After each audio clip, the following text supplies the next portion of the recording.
She owned the building, the chandeliers, the waitstaff, every bottle of wine being poured that night, and not one person in that room knew it. They walked past her like she was furniture. One man in a tuxedo nearly knocked her wheelchair with his elbow and didn't look back. A woman in pearls asked her where the restroom was. Sophia Blackwell, 30 years old, worth $4 billion, owner of the most exclusive hotel empire on the eastern seaboard, sat alone next to a dessert table, watching the rich perform their rituals. Then a little boy pointed at the pie and changed everything. Hit that like button and drop the name of the city you're watching from. I want to see how far this story travels. Now stay with me, because this one goes deep. The invitation had said black tie optional, which in Charleston meant black tie mandatory if you wanted anyone to take you seriously. Mason Carter wore the only suit he owned. It was a charcoal gray thing he'd bought off a clearance rack 3 years ago for his sister's wedding, and it still fit. Mostly. Except the sleeves had gotten slightly short because he'd put on some muscle doing demolition work. He'd had it dry cleaned the week before, and Owen had told him he looked pretty good for a dad, which Mason had decided to accept as a compliment. "Can I have shrimp?" Owen asked, pulling at Mason's sleeve before they'd even made it through the front door. "We just got here." "I know, but I can see shrimp from here." Mason looked down at his son. 8 years old, wearing a clip-on tie that was already slightly crooked, hair combed into submission but already staging a rebellion near the left ear. He looked like a tiny, earnest businessman who had never attended a meeting before and wasn't entirely sure what one was for. "Give it 5 minutes," Mason said. "We're supposed to find the registration table first. 5 minutes is a long time when shrimp is right there." Owen. "Fine." The Whitmore Grand Hotel occupied an entire city block on East Bay Street, and from the outside it looked like it had been standing since before the Civil War, which it had. Tonight it had been transformed. String lights wound through the palmetto trees out front, valets in white gloves, a string quartet playing something classical and slightly melancholy near the entrance. Charleston's charitable elite moved in slow, deliberate currents through the front doors, air-kissing and complimenting each other's watches. Mason didn't know most of these people. He knew of them. You couldn't work construction and renovation in the Charleston area for a decade without learning whose names appeared on buildings and whose signatures were on the permits. But knowing their names and moving in their world were two different things entirely. He was here because of a project. 6 months earlier, Mason Carter's small renovation company, Carter Build, which consisted of Mason, 2 full-time guys named Derek and Phil, and a rotating cast of subcontractors, had completed an accessibility renovation at Roper Street Francis Children's Hospital. New ramps, wider corridors, sensory-friendly spaces in the pediatric ward, a custom elevator system designed so that kids in wheelchairs could reach the rooftop garden that had previously been inaccessible to them. Mason had charged the hospital his cost plus 20%, which was about 60% less than any other contractor had quoted. The project director had tried to argue with him about it. Mason had told her he had his reasons and left it at that. The gala was a fundraiser for that same hospital's expansion campaign, and someone, Mason still wasn't sure who, had submitted Carter Build's accessibility work for recognition. He'd received a letter 3 weeks ago telling him the company had been selected to receive the evening's philanthropy award. He'd almost thrown the letter away thinking it was junk mail. "Registration's over there," Owen said, pointing across the lobby with the confidence of a child who had already mapped the entire room. "How do you know that?" "There's a sign." Mason looked. There was, in fact, a sign. The registration table was staffed by 2 women in black dresses who checked names off a list with practiced efficiency. When Mason gave his name, the woman running her finger down the list paused for slightly longer than felt comfortable. "Carter Build," Mason said. "Renovation company. We did the pediatric accessibility project at Roper." "Of course," the woman said, recovering smoothly. "Here you are. You're at table 9. She handed him a laminated name badge with Mason Carter. Carter Build printed in clean sans serif type. Below the name, in smaller italics, Philanthropy Honoree. Mason looked at it. Owen looked at it. "Does that mean you're famous now?" Owen asked. "It means we're at table 9. The ballroom was something else. Mason had renovated spaces before, beautiful spaces, historic spaces, but he'd rarely been inside one like this as a guest. The ceiling alone was probably 40 feet high, covered in ornate plasterwork that had been restored at some point in the last decade. Whoever had done that work had been meticulous about it.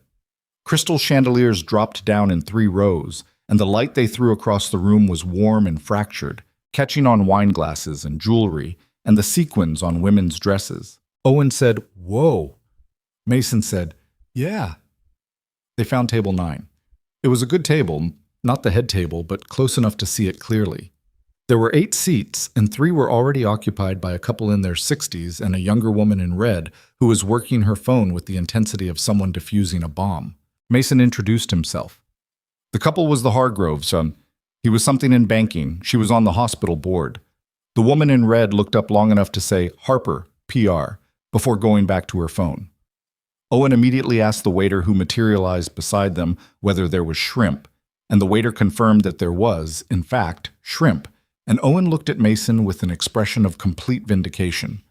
"Just a few," Mason said. "Define few." "More than 2, less than 10. Owen seemed to be running calculations. "Okay." The evening had a rhythm to it.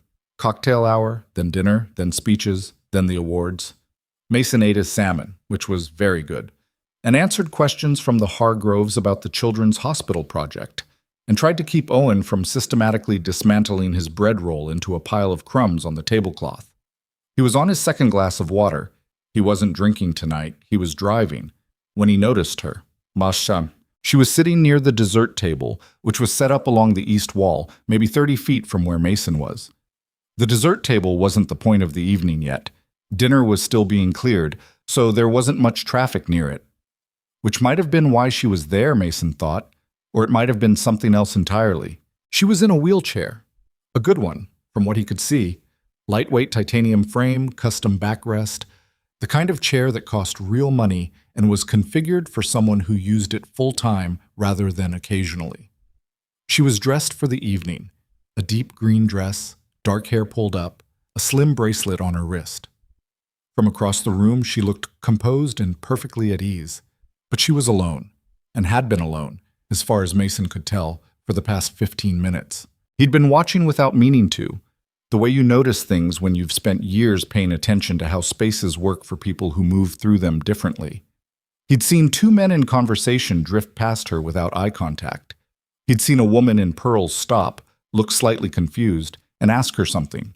The woman in the wheelchair had answered, and the pearl woman had nodded and walked away in the direction she'd pointed. He'd seen a hotel staffer stop to ask if she needed anything, and she'd shaken her head with a polished smile. What he hadn't seen was anyone sit down with her, invite her into a conversation, treat her like a person who might have something interesting to say. Owen tugged his sleeve. "Dad, that lady over there looks bored." "Owen? She does, though. She looks like how I look at church when it goes too long." "We don't go to church. We went that one time for Aunt Patty's thing." That was a christening. "It went too long," Owen said simply. "Can we go talk to her?" Mason looked at his son. Then he looked across the room at the woman sitting alone near the dessert table. "Yeah," he said after a moment. "We can do that." They crossed the room with Owen slightly in the lead, which meant Mason arrived at the dessert table in the wake of an 8-year-old who had already planted himself 3 feet from the woman's wheelchair and was studying the display of pastries with visible reverence. "Hi," Owen said, not looking up from the desserts. "Those are really good eclairs. We haven't had them yet, but I can tell." The woman looked at Owen. Then she looked up at Mason with an expression that was carefully neutral.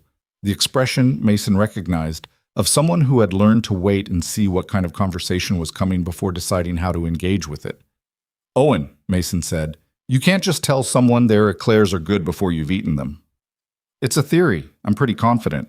"He's probably right," the woman said. Her voice was low and even. "I've been looking at them for 20 minutes. Owen finally looked at her. "How come you haven't had one?" "Owen?" Mason started. "I'm waiting for dessert service," she said. "They bring it around at the tables, I was told." "Dad just goes and gets things," Owen said. "You can do that. Nobody stops you." Mason watched something shift in her expression. Not offense, more like recalibration. She looked at the dessert table. She looked at Owen. She looked at Mason. And this time there was a faint question in it. "I'm Mason," he said. And this is Owen, who has no filter whatsoever but means well. I have a filter, Owen said. It's just fast. The woman's mouth did something that wasn't quite a smile yet, but was in that direction. Sophia, she said.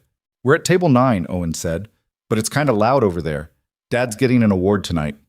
Owen, you don't have to. He donated an accessibility renovation to the children's hospital, Owen continued, with the energy of a person who had been waiting for someone to tell this story to. He designed it himself. There's this elevator now so kids in wheelchairs can go up to the roof garden. He was up all night like 3 times figuring out the mechanism because the shaft clearance was a problem. Sophia looked at Mason with an expression that had shifted again. You designed the lift mechanism?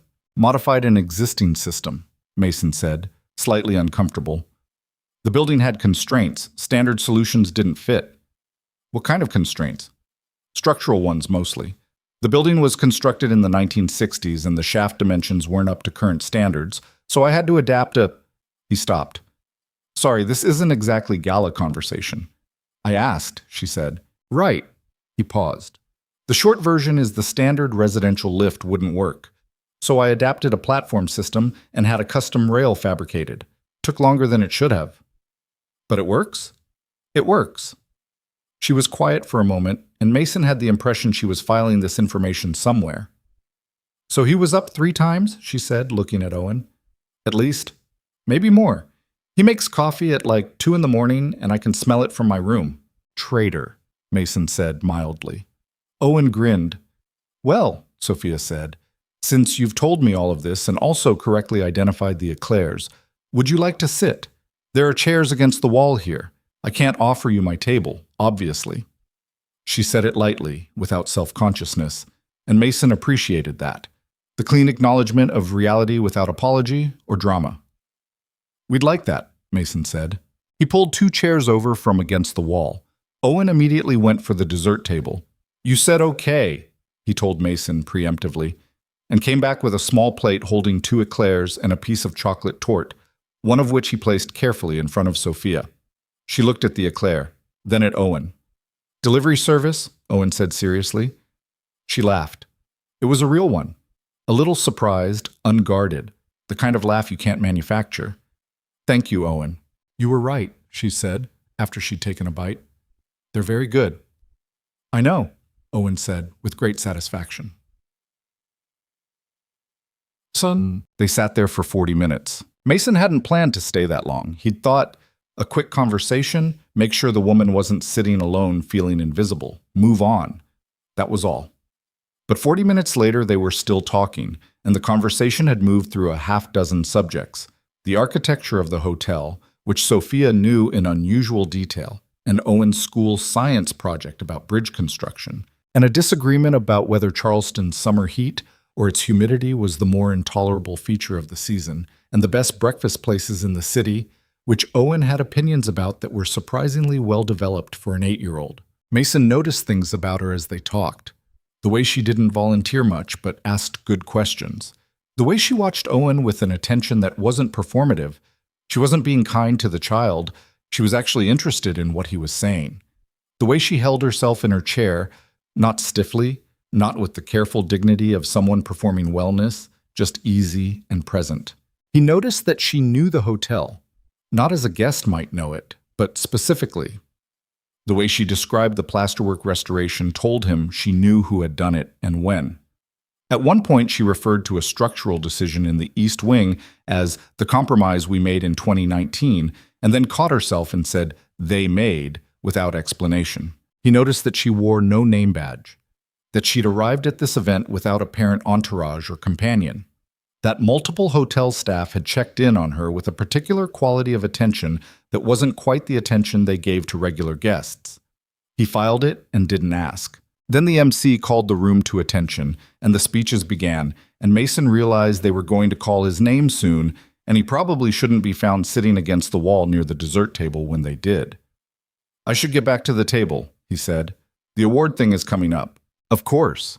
Sophia looked at Owen, who had consumed the chocolate torte and was now drooping slightly in his chair with the specific fatigue of a child who has been awake past his preferred bedtime. He's fading. He crashes fast. Mason stood, and Owen stood, blinking. "It was good to meet you, Sophia. I hope the rest of the evening is better than the first half." "It already was," she said, and she said it simply, without the theatrical warmth that people use at galas. She meant it, or she wouldn't have said it. He got that impression very clearly. Owen shook her hand with formal seriousness. "The eclair theory was correct," he announced. "It was," she confirmed. "You have a gift." Owen nodded as if this was simply accurate. Mason steered his son back across the ballroom. They were halfway to table 9 when the MC's voice changed register, the particular tone that precedes an important announcement, and the room began to quiet. "Ladies and gentlemen," the MC said, "before we continue with our honorees this evening, the Whitmore Grand Hotel and the Gala Foundation are honored to introduce our host for the evening. She's asked to remain unannounced until now, which most of you know is entirely consistent with her character." There was a ripple of laughter through the crowd, the knowing laughter of people who got the joke. She is the founder and chief executive of Blackwell Hospitality Group, owner of 23 luxury properties across the eastern seaboard, and the reason this particular building still exists in the form it does tonight. Ladies and gentlemen, Sophia Blackwell. The applause was immediate and substantial.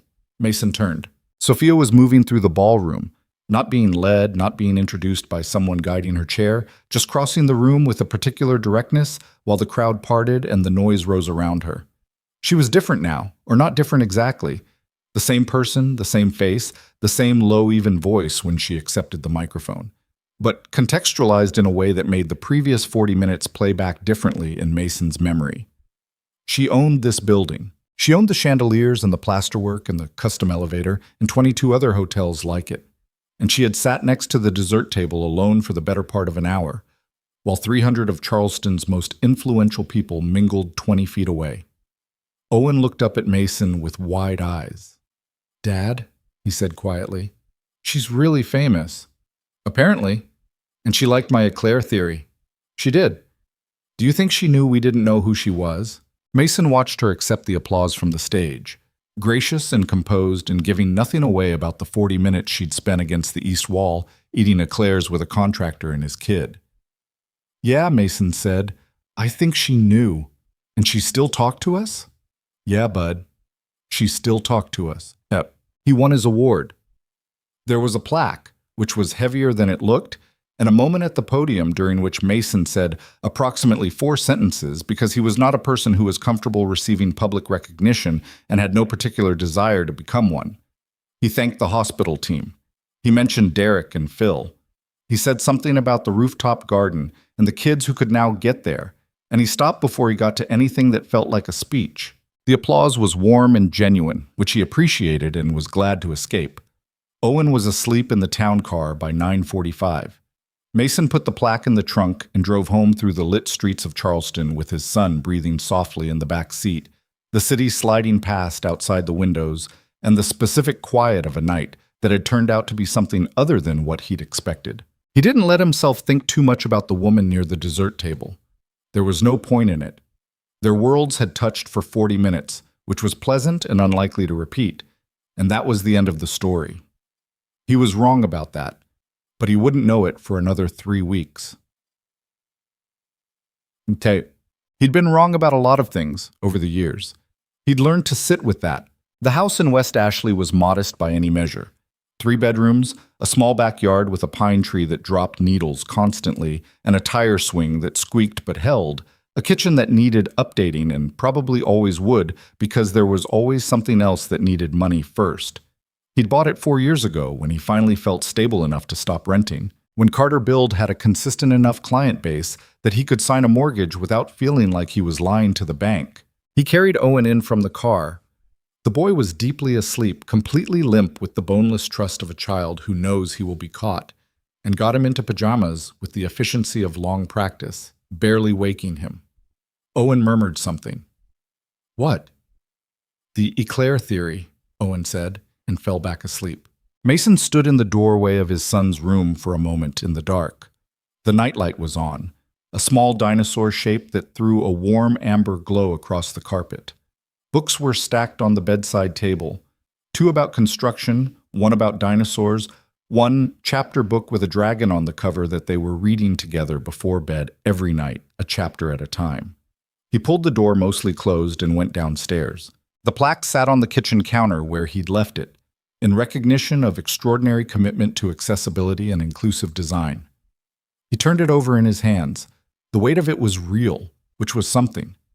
He set it on the shelf above the kitchen table, next to a photo of Owen at age 5 on a beach somewhere in South Carolina, squinting into the sun with sand on his face. Then he sat down at the kitchen table with a glass of water and the drawings he'd been working on for a potential project in Mount Pleasant, and he worked until midnight, which was later than he should have, but not as late as he sometimes did. Outside, Charleston breathed in the June dark. Somewhere across the city, in a hotel that bore her name on the deed, if not the facade, Sophia Blackwell was presumably doing whatever billionaires did at the end of their evenings. Mason sharpened a pencil and went back to his drawings. This was his life. It was a good life. It was enough. Or it had been, until 40 minutes against an east wall had introduced a variable he hadn't accounted for. And the variable had a name, and it knew a great deal about elevator shaft constraints, and it had laughed without warning at an 8-year-old's eclair theory, and Mason was doing his best not to think about any of it at all. He was, as his son would have told him with great precision, failing. 3 weeks later, on a Tuesday morning that smelled like rain, his phone rang. Unknown number, Charleston area code. He answered it the way he answered all unknown numbers, which was with suspicion held in reserve. Carter billed. This is Mason. A brief pause. Then, Mr. Carter, this is Elena Marsh, executive assistant to Sophia Blackwell at Blackwell Hospitality Group. Ms. Blackwell would like to schedule a preliminary meeting regarding a potential contract opportunity. Are you available to speak with her? Mason set down his coffee. Outside, the first rain of the morning began to hit the windows of the Carter Build workshop, a metal building behind the house that he used as an office, storage, and occasional woodworking space. The sound of rain on metal was a sound he knew very well. It had been the backdrop to a lot of important moments in his life. He picked up his coffee again. Yeah, he said, I'm available. The meeting was set for Thursday at 2 o'clock at the Blackwell Hospitality Group offices on King Street. Mason had driven past that building probably 100 times without registering it. A restored 19th century commercial building, 3 stories, brick facade with tall windows that had been replaced at some point with double-pane glass that matched the originals so precisely you wouldn't know unless you were looking for it. Someone had cared very much about getting that detail right. He noticed it now the way he hadn't before, the way knowing a name changes how you see a face. He parked 2 blocks away because the parking deck was cheaper, and he walked in jeans and a button-down shirt that he'd ironed that morning with more care than usual, and then felt slightly embarrassed about. He was a contractor. He showed up to meetings in work clothes sometimes. There was no reason to perform something he wasn't. The ironed shirt stayed on. The lobby was quiet and deliberately understated. No logo in neon, no portrait of the founder above the reception desk, just good furniture and good light, and the particular hush of a building where serious things happened. A young man at the front desk checked his name and called upstairs, and a few minutes later, Elena Marsh appeared, mid-30s, precise, the kind of efficient that comes from working for someone who doesn't tolerate wasted time. She walked him to an elevator, made professional small talk about the weather, and deposited him in a corner conference room on the 3rd floor with a view of King Street and a pitcher of water and the instruction that Ms. Blackwell would be with him in a few minutes. He waited 11 minutes. He didn't check his phone. He looked out the window at the street and thought about what he knew about Blackwell Hospitality Group, which wasn't much beyond what he'd found in an hour of reading the previous night. 23 properties. Southeast focus, expanding northeast, revenue figures that made his brain go slightly blank. Sophia Blackwell had taken control of the company at 26 after her father's sudden retirement. The articles were vague about why, and had spent 4 years reshaping it aggressively. She was not known for giving interviews. The door opened. She came in alone, which surprised him slightly. He'd half expected Elena Marsh or someone with a legal pad, but it was just Sophia, in a dark blazer and a white shirt, her hair down this time, moving her chair with a practiced efficiency that made the conference table and the space around it look like they'd been arranged with her in mind. They probably had. "Mr. Carter," she said, and then before he could say anything formal back, How's the eclair theorist? Mason felt something in his chest loosen fractionally. He submitted a formal report to his third grade class about dessert science. I've been told his teacher was bemused. Bemused is a strong response for third grade. She should be impressed.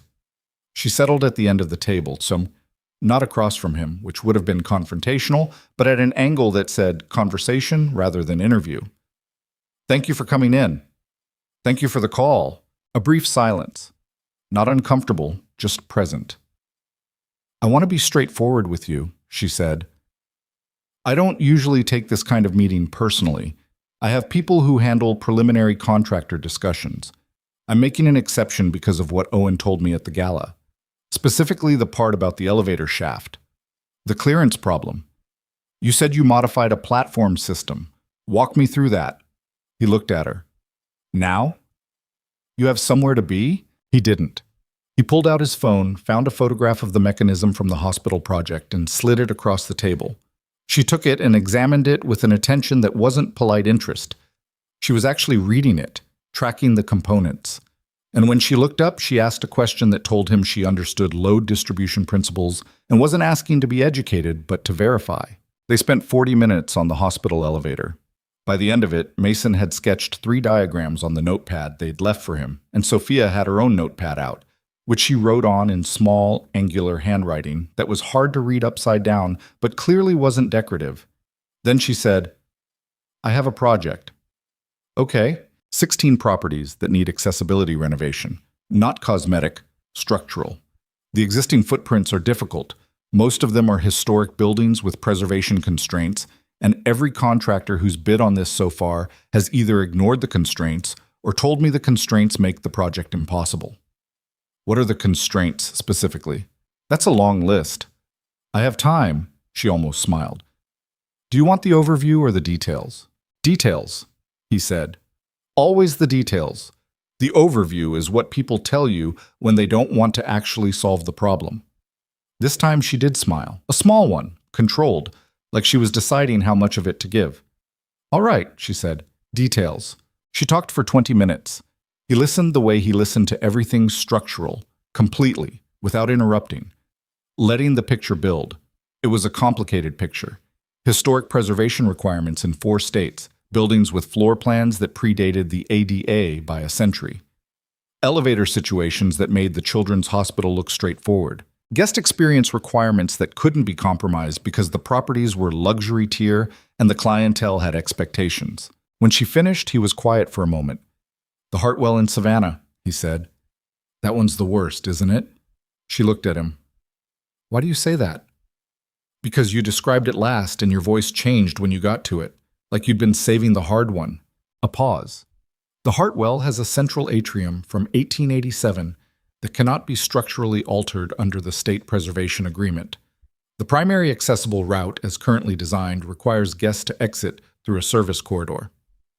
That's not accessible, Mason said flatly. That's the opposite of accessible. That's telling someone their entrance is around back. I know. Your current accessibility compliance person told you that's okay. My current accessibility compliance person told me it's within legal parameters. Legal parameters and accessible are not the same thing. I know that too, she said, and there was something in her voice, not irritation, more like relief, the sound of someone who had been saying a true thing for a long time to people who kept handing her technicalities instead of solutions. That's why you're here, and he's not. Mason sat back. He looked at his sketches on the notepad. He looked at the photograph of the hospital elevator still sitting at Sophia's end of the table. I'd need to see the properties, he said. All of them, but especially the Hartwell. I can't tell you what's possible without seeing the actual space. Of course. And I need the original architectural drawings, the preservation agreements, and whatever structural surveys have been done in the last 10 years. I can have those pulled by end of week. And I want to understand the preservation requirements before I look at the spaces, not after. The building tells you what's possible, but the agreements tell you what's permitted, and those two things don't always overlap. She was writing. Anything else? He hesitated. This is a big project, bigger than anything Carter Build has managed as a primary contractor. I want you to know that up front. She looked up from her notepad. I'm aware of the size of your company, Mr. Carter. Mason. Mason. She set her pen down. I've read about the hospital project. I've talked to the project director there and to 2 structural engineers who reviewed your modifications. I've also looked at 4 other renovation projects your company has completed in the past 3 years. She paused. You're not the biggest contractor I could hire for this. You're the right one. There's a difference. He held her gaze for a moment. Outside the window, a cloud moved across the afternoon sun and the light in the room shifted, went softer. Okay, he said. Okay, she said back. They shook hands across the corner of the table, a slightly awkward angle, which neither of them commented on, and Elena Marsh appeared as if by signal to walk him back to the elevator.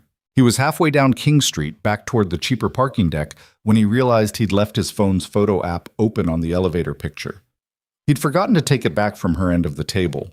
She didn't call to tell him.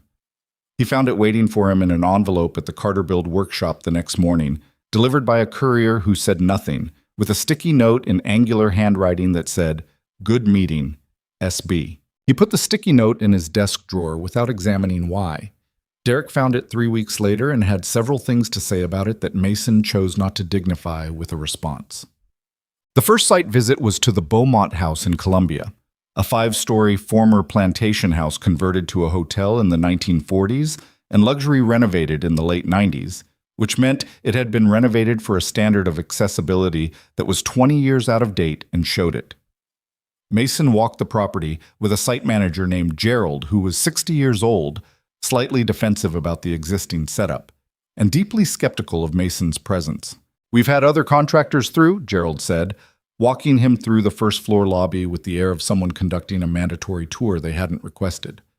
"Nobody found anything the current team hasn't already addressed." What did they find? Ramp at the east entrance, lift in the north corridor, designated parking in the lower lot. "Is the lift currently operational?" Gerald paused very briefly. "It's being serviced." "How long has it been down?" "A few weeks." "Which means the accessible route is currently the ramp at the east entrance." "That's correct." "Show me the east entrance." Gerald showed him the east entrance.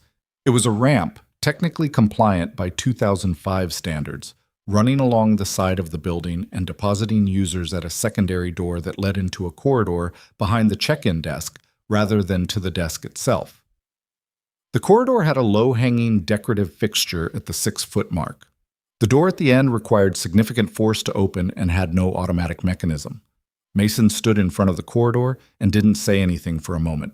"The guest experience here," he said finally, "is that someone using a wheelchair comes in the side door, navigates a back corridor, ducks under a light fixture if they're tall, wrestles with the door, and arrives behind the reception desk instead of in front of it."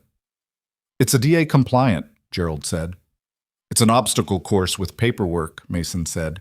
"Where's the structural survey?" Gerald had the survey. Mason spent 2 hours with it, walking the property and cross-referencing, finding 3 things that the previous contractors had either missed or chosen to ignore. A load-bearing wall in the north corridor that, if properly understood, actually created an opportunity rather than a constraint. A ceiling height variation in the east wing that made a vertical lift feasible where a full elevator had been deemed impossible. And the fact that the decorative fixture in the back corridor was not load-bearing and could be moved with 2 hours of work and a licensed electrician. He photographed everything and made notes in a battered field notebook he'd been using for 6 years. The pages, thick with previous projects and creased from being carried in his back pocket. Sophia arrived at 2 in the afternoon. He hadn't expected her. Gerald certainly hadn't expected her. He straightened when she came through the main entrance with an expression that mixed surprise with something approaching alarm. The expression of someone who has been caught giving a tour they weren't particularly invested in. "Ms. Blackwell," he said, "we weren't expecting—" "I know you weren't," she said pleasantly, and moved past him toward Mason, who was crouched near a doorway threshold with a measuring tape. "How's it looking?" He stood up. "Better than I thought in some ways. Gerald, could you give us a few minutes?" Gerald could, visibly unhappy about it, and withdrew toward the reception area. "The north corridor lift is possible," Mason said. The structural survey underestimated the clearance on the east side of the load-bearing wall. Whoever read it was working off drawings rather than the actual space. "Can you do it without compromising the preservation elements?" "The lift goes on the interior of the wall. Nothing on the exterior changes. The aesthetic impact is a panel about the size of a standard door, which can be finished to match the existing millwork. She was watching him with that same quality of attention he'd noticed at the gala. Not passive, not deferential, but engaged. Processing. What about the east entrance situation? That's simpler. The corridor fixture moves, the door gets an automatic opener, and we redesign the ramp to arrive at the main entrance rather than the side. That one's a few weeks of work, not months. Gerald told the last contractor the ramp couldn't be redesigned because of the garden beds along the east wall. The garden beds are in planters, not in ground. They can be relocated. He paused. Did Gerald tell you that, or did the contractor take it as given? She looked at him steadily. I'm going to guess the contractor took it as given. People take a lot of things as given when the alternative is thinking harder. She made a small sound, but not quite a laugh, but adjacent to it. That is the most diplomatically worded criticism of the last 4 contractors I've hired that I've ever heard. I'm not trying to criticize. No, I know. It's accurate. She looked around the lobby, and something in her expression changed. It went quieter, more internal, the look of someone running a private calculation. This building has been in the Blackwell portfolio for 18 years. 18 years, and someone coming in on a Tuesday afternoon with a measuring tape found what 4 teams missed. To be fair, I haven't missed anything yet. I've just found some things. I could still miss plenty.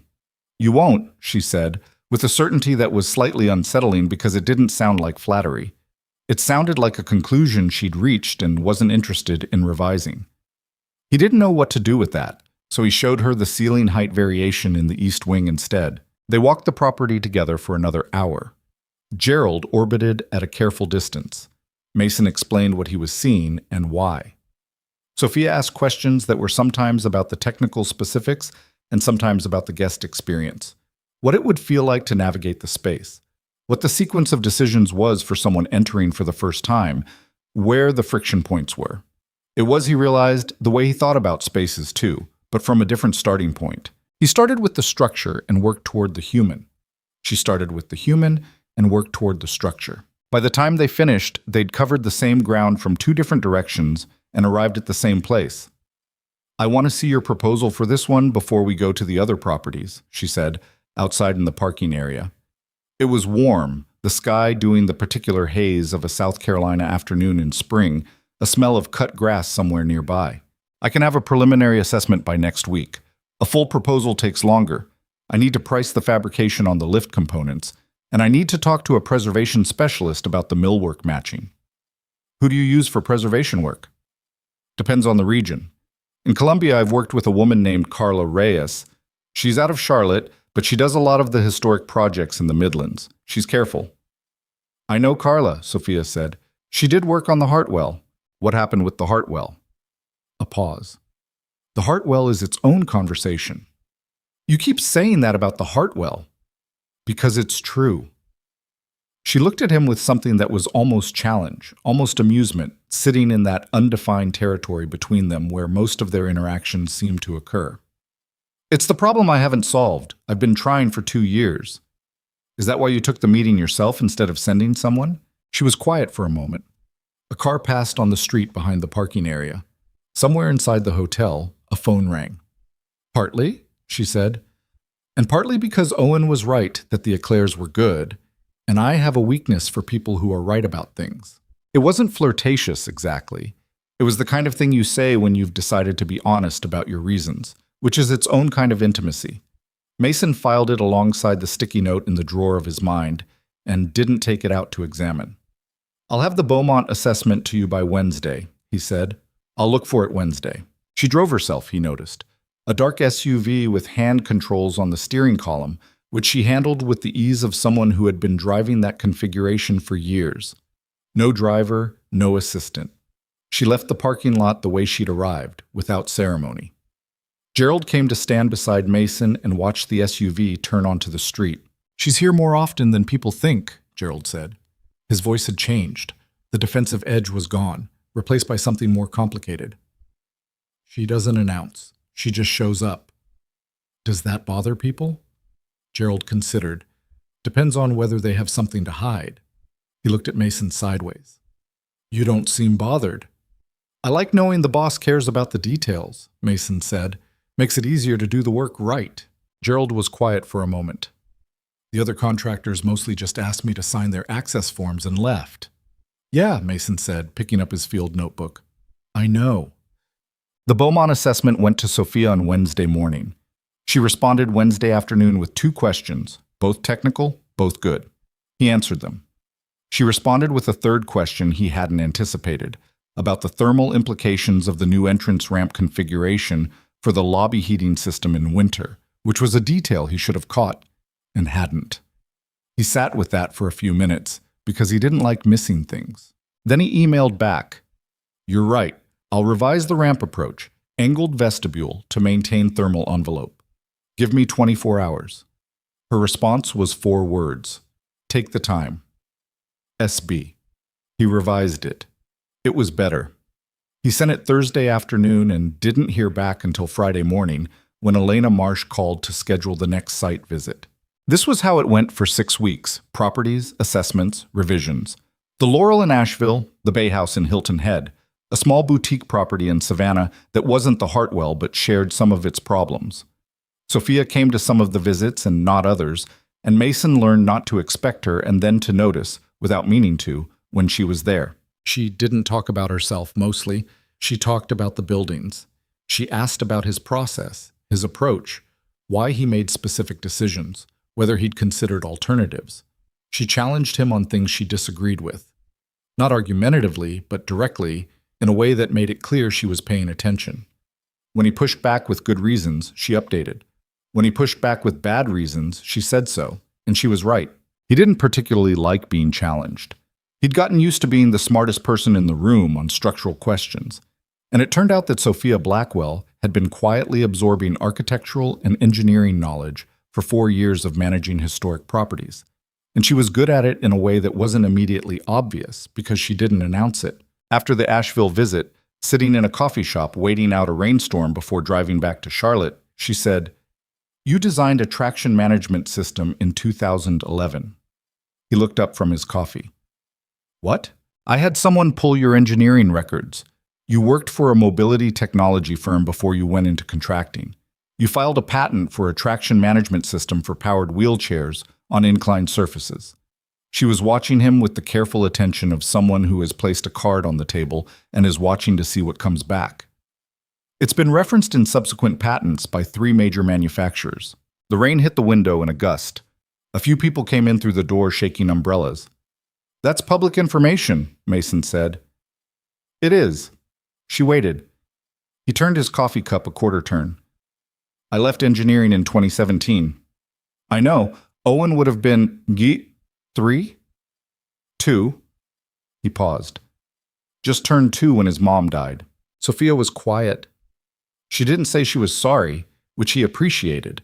People always said they were sorry, and it was never the wrong thing to say, but it also never knew what to do with itself after it was said. She just held the information. "The firm wanted me to relocate," he said. "We were based in Durham. After Claire died, I needed—" He stopped, started again. "I needed a different life, a smaller one, for a while. Something where I could see the whole shape of it. Contracting. I'd done it summers in college. I knew how it worked. I could build a business in one city, keep Owen in one place, make my own hours when he was sick or when there was a school thing." He looked out at the rain. I didn't intend for it to be permanent. I kept telling myself I'd go back to engineering." "But you didn't." "But I didn't." He turned his coffee cup back. "I found I was good at the small-scale work in a way I hadn't expected. The problem-solving is the same. The human dimension of it is more immediate. When you design a mechanism in a lab, the person who uses it is theoretical. When you're in someone's actual building, the person is right in front of you." Sophia looked at her own cup for a moment. "The traction system," she said. "I looked up the incline performance data, the modification you made to the braking algorithm, the adaptive response calibration. That's in every major powered chair on the market now." "Not by name." "No. Referenced patents don't have names on them, just numbers." She looked up. "I thought you should know it's still working, that it mattered." He didn't say anything for a moment. Outside, the rain was beginning to ease. "Owen doesn't know," he said finally. About that work. He just knows I build things. Is that intentional? I don't know. I've never examined it that closely. He looked at her. He's going to be an engineer. You can see it already. The way he thinks about structures, the way he takes things apart. I didn't push him toward it. It's just what he is. Like his father. Maybe. He paused. She was an engineer too. Claire, civil engineering. Owen has her precision. Everything has to be measured before it can be decided. He doesn't guess. Neither do you. No, He stopped. I used to pretend I was doing this temporarily. The contracting. I don't do that anymore. This is what I do. It's good work. It's honest. He picked up his cup. Sorry, that was more than you asked for. I asked, she said, the same thing she'd said in the conference room on King Street weeks ago. I asked, like it mattered that she'd initiated it, like she wanted him to know she wasn't receiving information she hadn't requested. He looked at her across the small table in the coffee shop, rainlight coming through the window, the sound of other people's conversations around them, and he had the distinct and inconvenient awareness of being seen, not performed for, not evaluated, but actually seen. It was uncomfortable in the specific way that true things are sometimes uncomfortable. The Hartwell, he said, because it was easier than continuing in the direction they'd been going. When are we going to Savannah? She let the change of subject stand. Next week, if you're available Thursday. I'm available Thursday. Good. She looked out the window at the rain, which had mostly stopped, leaving the street outside clean and reflective. Fair warning, I've had 4 structural engineers, 2 preservation architects, and 1 very expensive consultant look at the Hartwell. None of them solved the atrium problem. What did they say? The first 2 said it couldn't be done without violating the preservation agreement. The third said it could be done if we rerouted the guest entrance through the service wing and created a separate but accessible pathway. She said the phrase with a flatness that communicated clearly how she felt about it. The fourth said we'd need to petition the State Preservation Board for a variance that he estimated had a 40% chance of approval and a 2-year timeline. What did the expensive consultant say? He agreed with the 4th engineer, charged me $40,000, and submitted a report in a 3-ring binder that I have never opened past page 12. Mason almost laughed. What's on page 12? A very detailed diagram of the atrium that I already had. I'll look at it, he said. I can't promise anything. I know. I mean that genuinely. I don't know if it's solvable. I know that too. She looked at him. But you'll look at the actual space, not the drawings, and you'll ask what's possible before you decide what isn't. That's more than I've gotten from anyone else. It wasn't a small thing to say. He understood she knew that. The rain had stopped entirely by the time they left the coffee shop. The street was wet and bright, and somewhere nearby someone was playing music that drifted and faded in the afternoon air. They stood outside for a moment with the particular quality of 2 people who have said something true and aren't yet sure what to do with the aftermath. Drive safe, Sophia said. It'll be slick on 26. You too. She went to her car. He went to his truck. He pulled out of the parking lot onto the wet street, drove 2 blocks, stopped at a light, and sat there thinking about adaptive response calibration and the way she'd said, I thought you should know it mattered. Not as praise, not as flattery, just as a fact she'd concluded he deserved to have. The light changed. He drove. He didn't call Owen until he was 40 miles out of Asheville, when the highway was dry again and the mountains were flattening into Piedmont. Dad, Owen said. Did you have a good day? Yeah, bud, pretty good day. Did you see the hotel lady? Mason looked at the road ahead. Long and straight, the way roads are when they're taking you somewhere you've committed to but haven't arrived at yet. Yeah, he said. I saw her. Is she nice? He thought about it. The rain, the coffee shop. It mattered. Yeah, she's nice. I knew it, Owen said, with the satisfaction of a child whose theory has been confirmed. Can I have pizza tonight? It's Thursday. Thursday is a pizza day. Since when? Since now. Mason drove through the early evening, Piedmont rolling out on either side of the highway, sky going pink at the edges, his son's voice in the truck cab describing the pizza he intended to order with the specificity and passion of a small person for whom dinner is a serious matter, and something in Mason's chest that he hadn't quite named yet and wasn't ready to. Not yet. The Hartwell Hotel in Savannah was the kind of building that made architects either reverent or frustrated, sometimes both at once. It had been constructed in 1887 by a cotton merchant named Elias Hartwell, who had more money than restraint and a European trip's worth of architectural ambition. The result was a 4-story brick and ironwork building on a corner lot in the historic district, with a central atrium that rose the full height of the structure. Open sky visible through a restored glass ceiling, wrought iron balconies on each floor looking inward, a marble floor below that had been polished so many times over 130 years that it had developed a depth to it, a quality of light from within that no modern material could replicate. It was, by any honest measure, extraordinary. It was also, from an accessibility standpoint, a near-complete disaster. Mason stood in the atrium on a Thursday morning and turned slowly, taking in the full geometry of the space. Sophia was beside him, quiet, letting him look. She'd learned over the past weeks that he needed time inside a space before he could talk about it usefully. That his first 10 minutes in a building were a kind of listening, and interrupting it was like talking during the part of a song that mattered. The problem was immediately apparent and immediately intractable looking. The atrium floor was the hotel's primary circulation space, lobby, check-in, the entrance to the restaurant, the elevator bank, all of it oriented around this central well of light and marble. The preservation agreement, which Mason had read 3 times on the drive down, protected not only the structural elements but the experiential integrity of the central atrium as approached from the main entrance. Language that a preservation lawyer had written specifically to prevent anyone from rerouting the entrance sequence, which meant the front door was the front door and always would be. And the front door had 5 steps, 5 marble steps, each 8 inches high, original to the 1887 construction, each one listed individually in the preservation schedule as a protected architectural element. Mason counted them again. 5. He walked to the side of the entrance foyer and looked at the wall to the left of the steps. Then he walked to the right side and looked at that wall. Then he went outside and stood on the sidewalk and looked at the front of the building for a while. Sophia had come out with him. She didn't say anything. A couple walked past on the sidewalk, tourists from the look of them, stopping to photograph the ironwork above the entrance. A delivery truck idled at the corner. Somewhere in the historic district, a carriage horse clipped along the pavement. Savannah still had those. The preservation agreement, Mason said. It protects the steps themselves. And the entrance foyer as a whole. The spatial relationship between the steps and the atrium floor is specifically mentioned. But the foyer walls? She looked at him. What about them? Are the foyer walls listed as protected elements? A pause.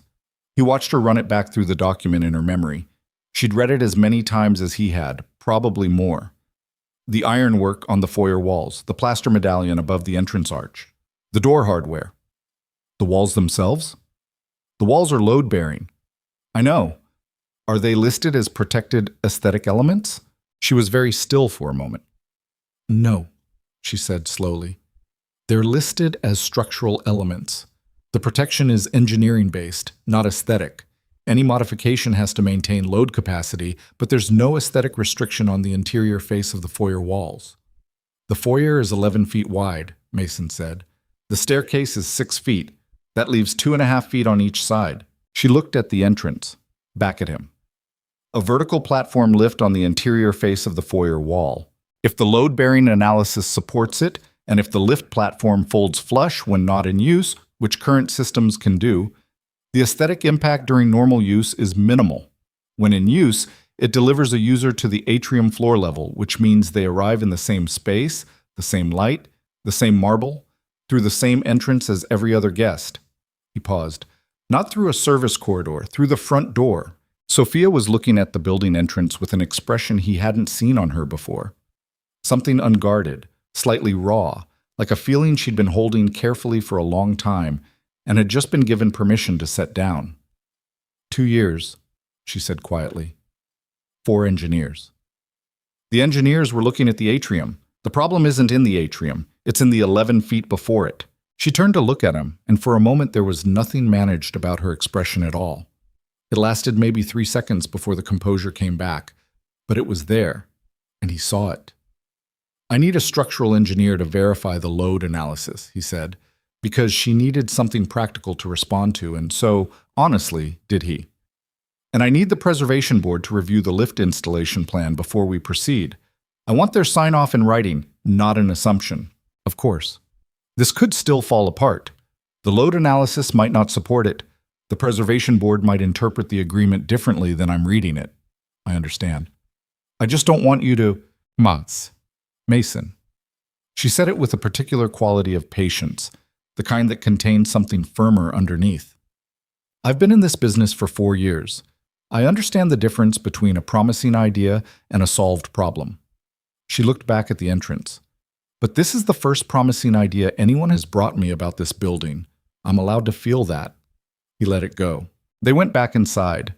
He spent 3 hours with his measuring tape and his notebook, working methodically through the foyer while Sophia talked to the hotel's general manager about something he didn't pay attention to.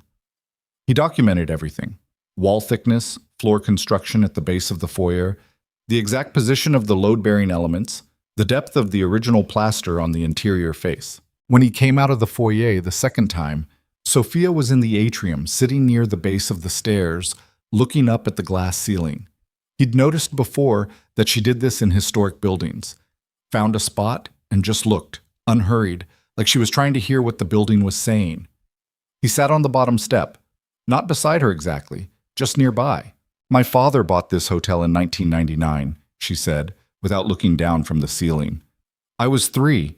He used to bring me here on weekends when I was little, before everything. She stopped.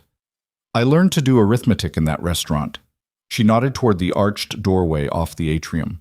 I sat at table 6 and added up the check totals while he had meetings. He'd bring you to business meetings? He had no one else to bring me to. She said it without self-pity, just as a fact. My mother left when I was 2. I was mostly wherever he was. Mason absorbed this. He retired when you were 26? He had a stroke. Early onset, severe. He couldn't manage the company anymore, and there was no one else. She lowered her gaze from the ceiling, looked at the atrium floor. People thought I was a placeholder. They assumed someone else would come in eventually. A real CEO, they meant. Someone older, someone with an MBA and a finance background, someone who hadn't grown up doing homework in hotel restaurants. What happened to them? Some of them left. Some of them I let go. Some of them are still there and are very good at their jobs and have completely revised their assessment of the situation. She almost smiled. It took a while. I'll bet. A beat of quiet. The atrium held sound differently than regular rooms. You could hear the subtle echoes of the building's age. When I started using the wheelchair full-time, she said, I went to every property and tried to check in like a regular guest. Didn't announce myself. Just showed up. She paused. The Hartwell was the one I couldn't get into without using the service entrance. I stood outside, I sat outside that entrance for about 20 minutes before a staff member saw me and came out. She said it evenly, but Mason understood the specific weight of it. Not the inconvenience, not the physical fact of it, but what it meant to be locked out of a building you owned, to need to be rescued at the back door of something that had your name on the deed. I've been trying to fix it ever since, she said.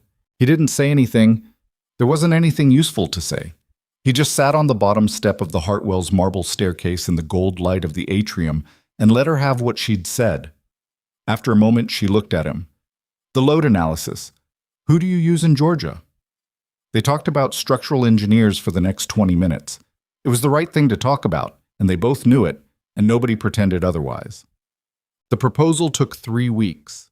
Mason worked on it at the kitchen table after Owen went to bed, which meant he was regularly up past midnight, running calculations on the foyer wall load capacity, researching platform lift systems that met the preservation requirements, corresponding with a structural engineer in Atlanta named James Okafor, who had worked on 3 Georgia preservation projects and understood the specific constraints. Okafor's load analysis came back positive. The foyer wall could support a platform lift system of the required capacity without compromise.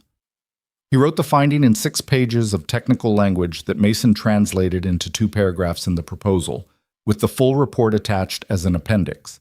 He sent the proposal on a Friday evening. Sophia responded Saturday morning. This is the most thorough proposal I've received in 4 years. I'll take it to the board on the 14th. SB. The board meeting was on the 14th, which was 12 days away. Mason went back to his other work. The Beaumont was already in early construction phase, Derek and Phil managing the ramp redesign while Mason supervised, and tried not to think too much about the 14th. Owen noticed he was distracted, because Owen noticed everything. "Are you worried about something?" Owen asked on a Sunday afternoon while they were in the backyard doing approximately nothing in particular. "A little. Work stuff." "The hotel project?" "Yeah." Owen was swinging idly on the tire swing, not really swinging, just rotating. "Is it the elevator?" "Not exactly. It's more about whether the people who make the decisions are going to say yes." "Why would they say no?" "Because it's a big project and it's complicated, and some people prefer to say no to complicated things rather than figure them out." Owen considered this. "That seems like a waste." "It is. Is the hotel lady going to help?" Mason looked at his son, rotating slowly on the tire swing, completely serious. "She's going to try." "She's smart," Owen said, as if this settled the matter. "She'll probably figure it out." "You have a lot of confidence in her for someone who talked to her for 40 minutes. Owen shrugged. "She asked me real questions. About my science project. Not the baby version, the real version, with the physics." He rotated back the other way. "Adults don't usually do that." Mason thought about the conference room on King Street, about the coffee shop in Asheville, about sitting on a marble step while Sophia Blackwell described checking into her own hotel through the service entrance. "No," he said. "They don't." He didn't hear about the board meeting on the 14th. He heard about it on the 16th, and not from Sophia. He heard about it from Derek, who had a cousin who worked in commercial real estate and had, apparently, sources in the Blackwell Hospitality Group orbit, the kind of adjacent professional network that South Carolina maintained like a living organism, everyone connected to everyone else through 2 or 3 intermediaries. "Heard there was some kind of blow-up at the Blackwell board meeting," Derek said, not looking up from the spec sheet he was reviewing. They were at a materials supplier in North Charleston waiting for a quote. "Board member pushing back on the accessibility project. Hard." Mason went still. "What board member?" "Some guy named Harlan Pruitt. He's apparently been on the board for like 15 years before Blackwell took over." Mason knew the name. He'd seen it in the corporate filings he'd reviewed when Carter Build first came into the picture. Harlan Pruitt, board member, largest individual shareholder after the Blackwell Family Trust.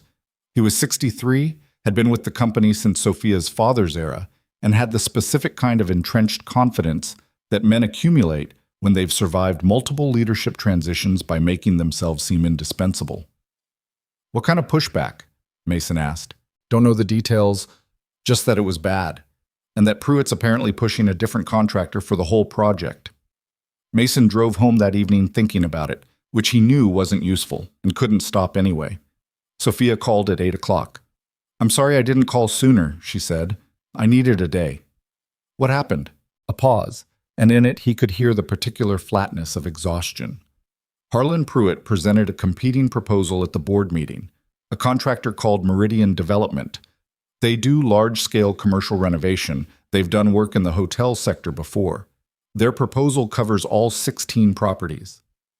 "How is that possible? The RFP wasn't open. We were in an exclusive evaluation phase." "It wasn't a formal RFP process. It was my discretion on contractor selection, which meant Pruitt could argue at the board level that the process lacked due diligence. He brought Meridian in as an alternative and framed the whole thing as a financial responsibility issue, that I was favorably considering a small contractor with limited capacity for a portfolio-wide project, and that this represented a failure of fiduciary duty. The language was precise and calculated. Mason understood it immediately. He's not attacking the proposal.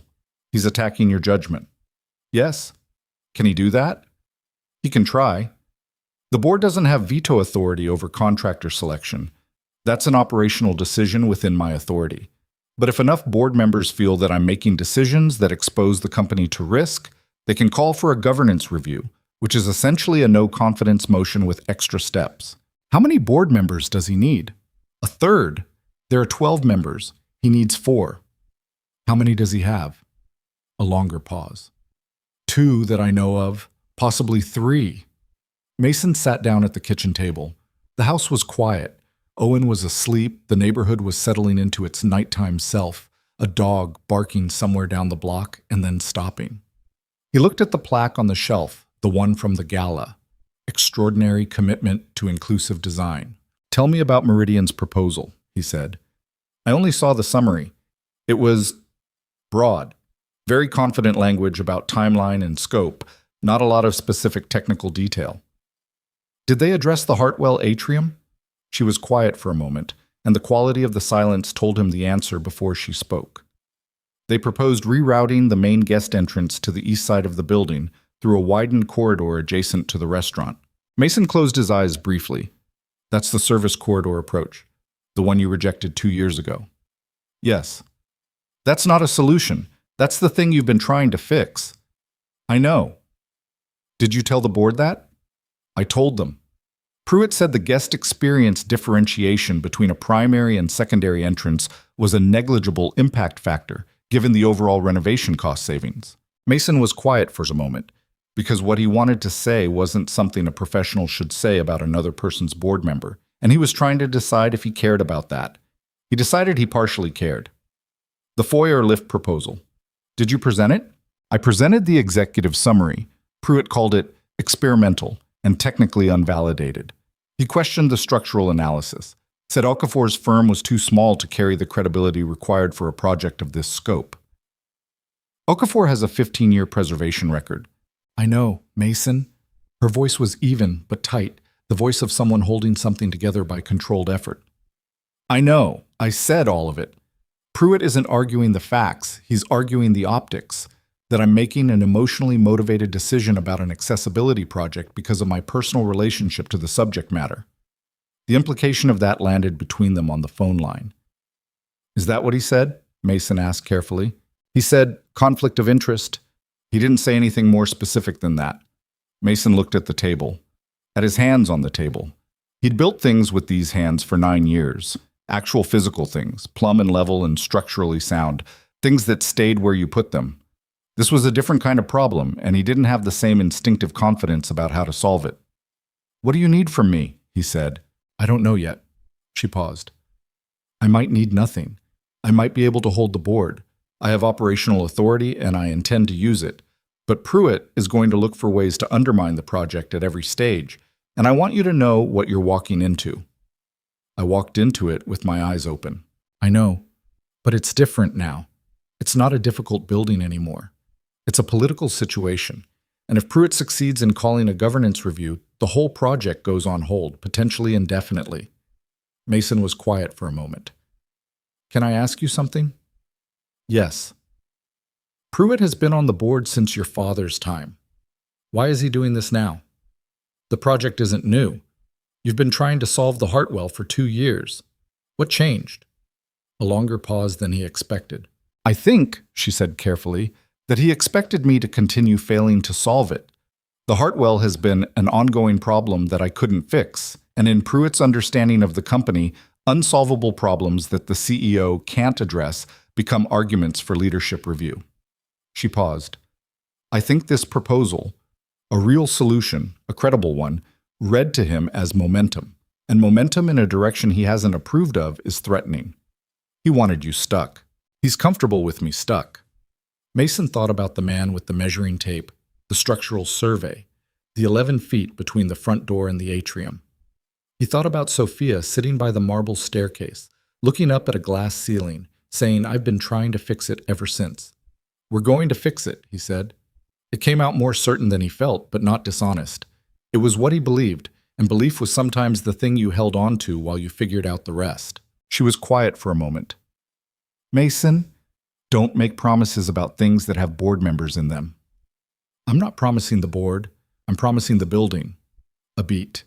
Then, very quietly, okay. Get me everything Meridian submitted, whatever you can legally share. Why? Because Pruitt called our analysis unvalidated, and I want to see what validated looks like in his world. What Meridian's proposal looked like, when Sophia sent it 3 days later, was exactly what Mason had expected, and slightly worse. It was a beautiful document, professionally laid out, full of confident photography and clean infographics, with a cover letter that used the word comprehensive 4 times in 2 pages.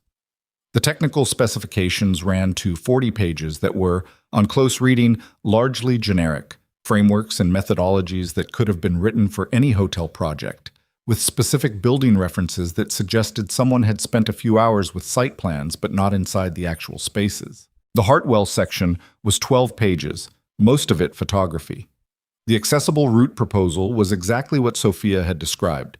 East corridor widened and rerouted, signage system, a note about sympathetic design language that committed to precisely nothing. The section concluded by citing legal compliance standards from 2010. Mason read it twice, then he put it down and stared at the workshop ceiling for a while. Then he called Phil, who was the more methodical of his two full-time guys and had a background in technical documentation, and asked him if he had time to help with something outside the normal scope. "What kind of something?" Phil asked. "Document review? Detailed? The hotel project?" "Yeah." "Does it involve the person who sent you the sticky note?" Mason had forgotten he'd told Phil about the sticky note. He told Phil in a moment of what turned out to be poorly considered candor during a long drive back from Hilton Head, when Phil had asked too many questions and Mason had been tired and not paying proper attention to what he was saying. "It involves the project," Mason said. "The sticky note is not relevant." "Sure," Phil said, in the voice of someone for whom it remained relevant. "I can come by tomorrow." Phil came by the next morning, and they spread both proposals across the workshop's large work table. Mason's documentation for the Blackwell portfolio project and the Meridian submission, and went through them side by side for 4 hours. The Hartwell was where the critical difference was, and it wasn't subtle once you knew where to look. Meridian's proposed East Corridor route required widening a passage that ran between the restaurant kitchen and a storage area. The corridor widening, per the Meridian plan, would be achieved by relocating the storage area. What the Meridian plan did not mention was that the East Corridor exterior wall was original 1887 masonry and was listed in the State Preservation Schedule as a protected architectural element. Widening the corridor to the width specified in the Meridian proposal would require removing or significantly modifying that wall. It was, in plain terms, a proposal that would violate the preservation agreement it was ostensibly designed to work within. "That's a pretty significant miss," Phil said when Mason walked him through it. "It's not a miss," Mason said. Phil looked at him. "What do you mean?" "A miss is when you don't see something. This wall is in the preservation schedule. It's documented. Any contractor doing a real site assessment would find it in the first hour." He tapped the Meridian proposal. "They didn't do a real site assessment. They looked at plans." "So they just submitted a non-compliant proposal? Or someone submitted it knowing it was non-compliant because the goal wasn't to actually renovate the Hartwell. The goal was to present an alternative to Sophia's board while the details got sorted out later when it was more convenient to find the problem." Phil was quiet for a moment. "That's a dark interpretation." "What's yours?" Phil looked at the two documents. "Incompetence? Maybe. But incompetence and calculated misdirection look identical until you know who benefits from the mistake." He called Sophia that evening. Owen was doing homework at the kitchen table, headphones on, entirely absorbed in something mathematical. "The East Corridor wall," Mason said when she picked up. "Is it on the preservation schedule?" A pause. He heard the sound of papers. She was looking it up in real time. Section 4, Item 12. Exterior masonry, east elevation. Original construction protected as integral to building character. Meridian's corridor widening plan requires modifying that wall. Their specified clearance width doesn't fit in the corridor's current footprint without it. Silence. "Sophia." "I see it," she said. Her voice was very controlled. "I'm looking at both documents right now. Their specified width is 1.2 meters. The existing corridor without wall modification is 94 centimeters, Mason said. "I have the measurements from my site visit." They would have needed to see the site to know that. Or they needed to not see the site and not know it. One of those is negligence. The other one is something else. Another silence. Longer this time. "Pruitt arranged the introduction to Meridian," she said. "He brought them to the board. He vouched for their site assessment process." "I know. If he knew this proposal was non-compliant, then he put a document in front of your board that he knew couldn't be executed. to present as a credible alternative to yours. Mason let that sit for a moment. That's not a governance concern about your judgment. That's something else. He heard her breathe, a controlled, deliberate breath, the kind people take when they're deciding something. I need to talk to the company's legal team, she said. Yeah. Tonight. Yeah. Mason? A pause. How did you find this? I read the whole proposal. The board members didn't. No, he said. They didn't. He looked at Owen, still bent over homework, pencil moving in small, precise strokes. That's the thing about details. They're either there or they're not. You can write a very impressive document with them missing, and it works fine until someone checks. Sophia was quiet for a moment. When she spoke again, her voice was different. Not softer exactly, but less guarded, like a wall that wasn't needed anymore. Thank you. Don't thank me yet. Your legal team needs to verify this, and the board meeting is 6 days. 6 days, he said. Okay. Okay, she said. He sat at the kitchen table after he hung up, in the quiet of the house, Owen beside him now watching something on his tablet with one eyelid starting to lose the fight against sleep. The plaque caught the light from the overhead fixture the way it always did at this hour, the engraved letters throwing small shadows. He didn't feel like he'd won anything. He felt like someone had placed something fragile in his hands, and he was still working out whether he was holding it right. He was starting to understand, the sensation of caring about something. He'd forgotten what it felt like because he'd been so long in the practice of keeping things manageable. His work, his life, the careful structure of days built around Owen's schedule and Carter Build's client list, and the specific grief that had no name left and had simply become weather. 6 days to a board meeting, a preservation agreement and a fraudulent proposal, and a man named Pruitt who had spent 15 years making himself necessary. Mason got Owen to bed and went back to the workshop and worked until 1 in the morning, because the one thing he knew how to do in uncertain situations was make sure that every detail of his own work was exactly right. He checked his measurements 3 times. Then he went to bed and lay in the dark and thought about a woman sitting alone near a dessert table in a ballroom full of people who didn't look at her, and how she'd spent 2 years trying to fix a front door, and how that was the kind of thing that either broke you or made you very careful about which battles you picked. He thought she was very careful about which battles she picked. He also thought she was about to win this one. He fell asleep on that thought, and it wasn't nothing. The 6 days before the board meeting were the kind of days that don't announce themselves as significant while they're happening. They just move, task to task, phone call to phone call, and you don't realize until later that you are building something during them, slowly and without a blueprint. Mason spent the first 2 days finalizing his technical documentation.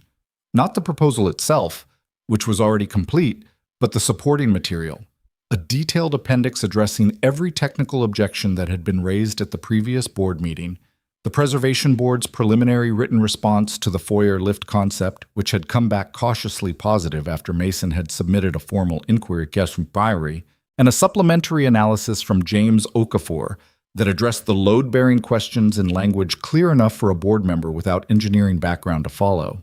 He also prepared, at Sophia's request, a 1-page visual comparison between the 2 proposed accessible routes for the Hartwell, his foyer lift solution and Meridian's East Corridor approach, with the preservation schedule violations in the Meridian plan clearly annotated. He kept the language factual, borderline dry. He wasn't interested in making it an argument, he was interested in making it undeniable. Sophia's legal team had spent the first 2 days running their own analysis of the Meridian proposal. Their conclusion was the same as Mason's. The East Corridor widening plan was non-compliant with the State Preservation Agreement, and the non-compliance was not subtle or technical. It required modifying a specifically and individually listed protected element. The legal team's memo used the phrase due diligence failure, with the particular care of lawyers who know what they mean and are choosing words that will survive scrutiny. Whether that failure was negligence or something else was a question nobody in the legal memo committed to directly. That was the word nobody said out loud, though it sat in all of their conversations like furniture in a dark room. Something you knew was there, something you moved around carefully. On the 3rd day, Sophia called at 7 in the morning. Mason was already in the workshop, coffee in hand, reviewing the appendix for the third time. He picked up on the second ring. Pruitt is pushing for the board meeting to be moved up, she said. No preamble. He wants it in 2 days instead of 4. Why? His stated reason is scheduling. His actual reason... She paused. There's a board member named Constance Adler. She's been on the fence about the governance review. Pruitt has 2 solid votes and was working on her as a third. She's traveling next week, which means if the meeting is moved up, she's present. If it stays on schedule, she won't be. He needs her vote. He needs her vote. Mason set his coffee down. Can you block the change? I can delay it by 48 hours maximum under the charter. I need to cite procedural requirements, which I have, but a 2-day delay is the limit. So we get 4 days either way. Yes? Then nothing changes. He picked up his coffee again. Let him move it. 4 days is enough. A pause. You're calm about this. I'm not calm. I just don't have a better option than finishing the work. She made a sound he'd learned to recognize as something between agreement and rueful acknowledgement. The legal team wants to present the preservation violation finding at the board meeting. They're debating whether to frame it as procedural incompetence or something more deliberate. What do you think? I think Harlan Pruitt has been on this board since my father was running the company, she said carefully, and he has never, in 15 years, allowed a non-compliant proposal to reach a board meeting without catching it. He has a finance background, and he was the one who established the due diligence protocols for vendor submissions. So he caught it, Mason said. I think he caught it. And he presented it anyway. Yes. The word landed in the conversation and stayed there. Then the legal team should present it as what it is, Mason said. Not as incompetence. You frame it as incompetence, and Pruitt can spend the rest of the meeting arguing about process failures at Meridian and what he knew and when, and you lose 3 hours to a technicality fight. You frame it as what it actually looks like. He can't distance himself from it, Sophia said. He vouched for Meridian's site assessment personally. Exactly. Another pause.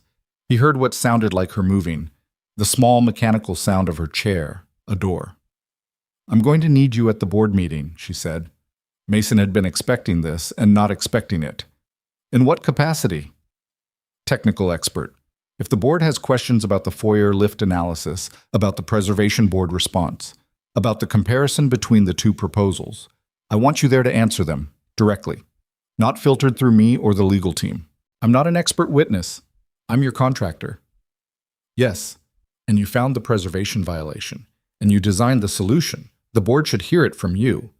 She paused. Is that a problem? He thought about a room full of people he'd never met, a table of 12 board members, a man named Pruitt who had 15 years of institutional entrenchment and had apparently decided that Sophia Blackwell's solution to an old problem was a threat worth engaging. He thought about 5 marble steps and 11 feet of foyer and 2.5 feet of wall space on each side. No, he said. It's not a problem. Thank you. Don't thank me yet. You keep saying that because we keep not being done yet. She actually laughed at that. A short, genuine one. Fair. I'll have Elena send you the details. He told Owen that evening, mostly because Owen had a way of reading Mason's preoccupation that made it pointless to pretend everything was normal. There's a big meeting in a few days, Mason said, while they were making dinner. Pasta, which was a Tuesday thing, pasta being Owen's preferred currency of contentment on school nights. About the hotel project? Yeah, some people are trying to cancel it, basically. Owen stirred the pasta with the focused attention he brought to cooking tasks, which he'd decided at age 7 was a serious and underappreciated skill. What people? Board members. People who are in charge of the company and get to vote on big decisions. Why do they want to cancel it? I don't think all of them do. There's one who does. Mason started on the salad, which Owen would eat under protest. He brought in a different contractor, and he's been trying to make it look like his contractor's plan is better. Is it better? No. It's actually not a real plan. It doesn't follow the rules about what you can change in the building. Owen processed this with the deliberateness of a person who takes accuracy seriously. He knows it doesn't follow the rules? I think so. So he lied? He presented something he knew was wrong. That's lying, Owen said, with the flat certainty of an 8-year-old who has not yet learned to soften moral conclusions for social comfort. Is Sophia going to fix it? She's going to try. I'm going to help. Owen looked at him sideways. Are you nervous? A little. You get that face when you're nervous. The one where you look at things that aren't there. I don't have that face. You do. You had it when my school play was happening, and when the hospital elevator got stuck the first time we tested it. Mason looked at his son. The elevator got stuck? For like 30 seconds. Then you fixed it. Owen turned back to the pasta. You fix things. It was not a complicated thing to say. Owen said it the way he said most things, directly, as simple fact, without the weight of meaning he couldn't know was there. But it landed in Mason the way simple, true things sometimes do. Not loudly, just completely.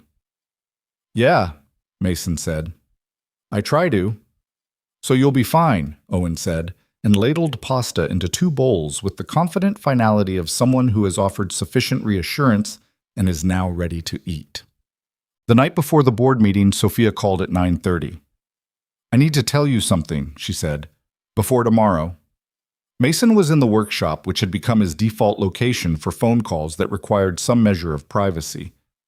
Owen was asleep. The workshop smelled like sawdust and machine oil and the specific dry warmth of the space heater in the corner. Okay, he said. Pruitt has been contacting board members individually. I found out this afternoon. She paused.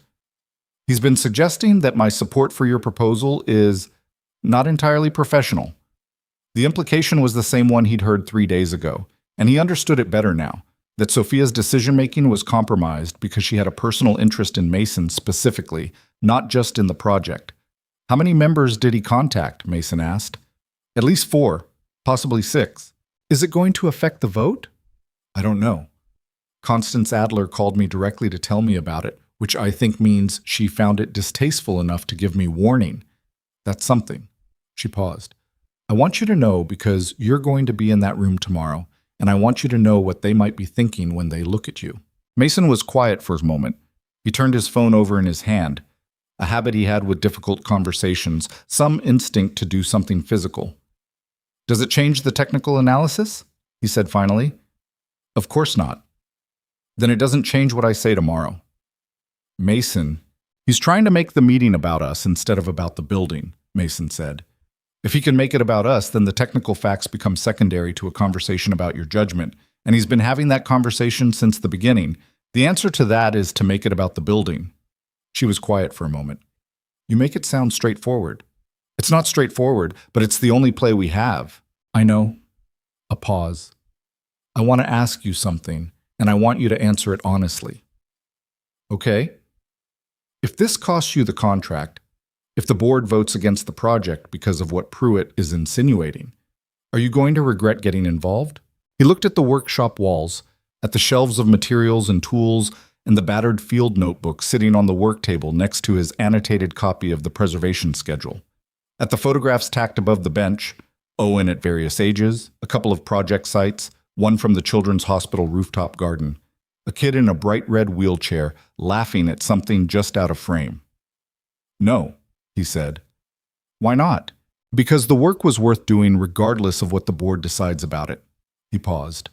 And because I don't regret sitting at a dessert table and talking to someone who deserved to be talked to. The line was quiet for long enough that he wondered if he'd said too much. I have to be at the building early, she said finally. I'll see you at 9. I'll be there. Get some sleep. Yeah, he said. You too. He sat in the workshop for another hour after she hung up, not working, just sitting. The space heater ticked. Outside, something moved in the pine tree in the backyard. Wind or a bird settling.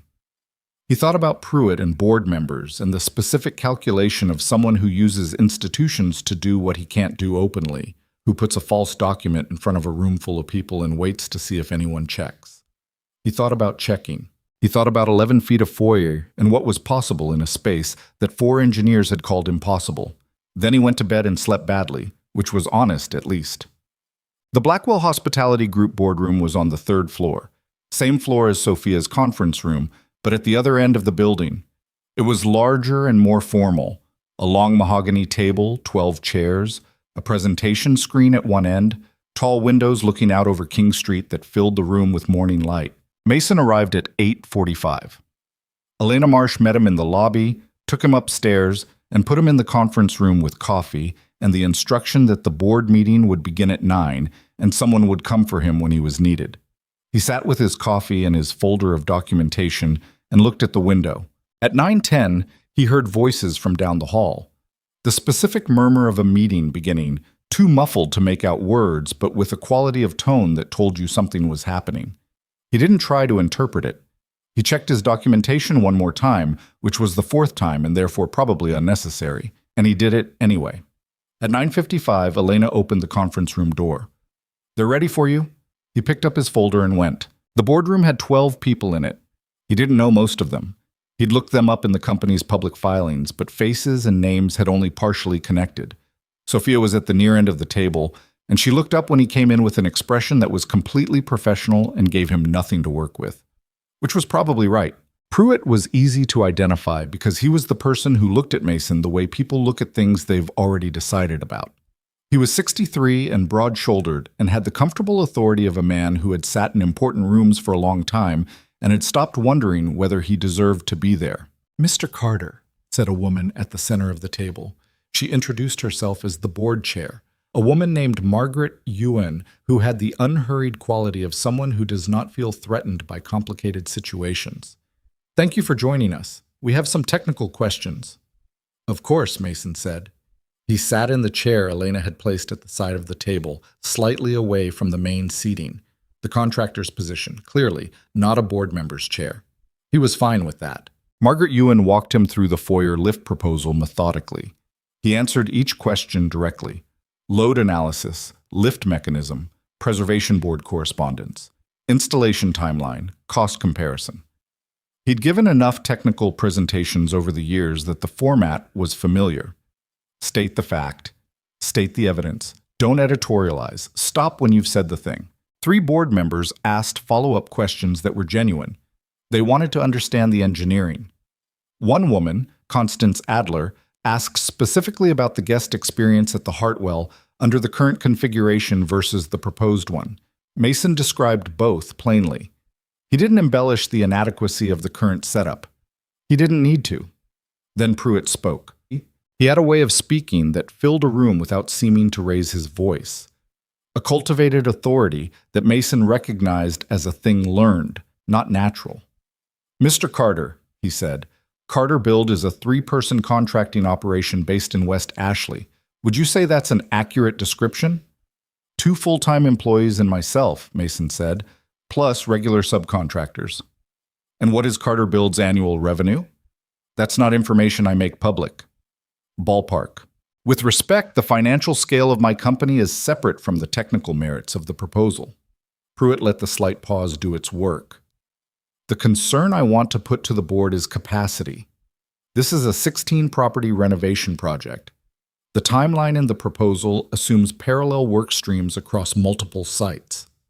How does a 3-person company manage that?" It was a legitimate question, wrapped around an illegitimate implication. Mason had prepared for this. "By doing what every project of this scale requires," he said, "subcontractor management and site-by-site sequencing. Carter Build's role in this project is design leadership and site supervision, the same role I played at Roper St. Francis, where the actual construction involved 14 subcontractors. The proposal details the management structure." He opened his folder and slid a page down the table toward Margaret Ewan. "The subcontractor capacity analysis is on page 12 of the appendix." Ewan took it. Pruitt looked at it with the expression of a man who had expected a different answer. "The alternative proposal," Pruitt said, shifting slightly, "from Meridian Development represents a company with—" "I'd like to address the Meridian proposal," Mason said. He kept his voice entirely neutral. "Specifically, the Hartwell section." Pruitt looked at him. "The East Corridor accessible route proposed by Meridian requires widening the corridor to 1.2 meters. The current corridor without wall modification is 94 centimeters wide." He slid another page down the table. The comparison document, the one with the preservation schedule violation clearly annotated.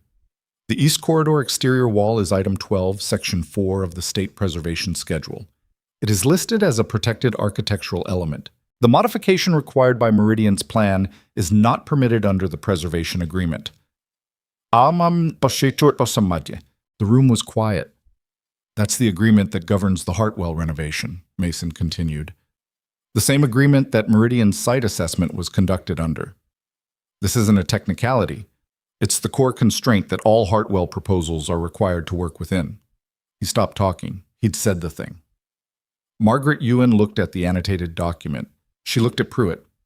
"Harlan," she said, "was this known at the time the Meridian proposal was brought forward?" The question was precise and completely fair. There was no good answer to it. Pruitt said, "I relied on Meridian's representation of their site assessment. Their site assessment that missed a listed protected element. Site assessments have limitations. The specifics of the preservation schedule are publicly available," Mason said quietly. "They're on the South Carolina Department of Archives and History website. It's a PDF." He said it without inflection. He wasn't attacking. He was just noting a fact, which was its own kind of indictment.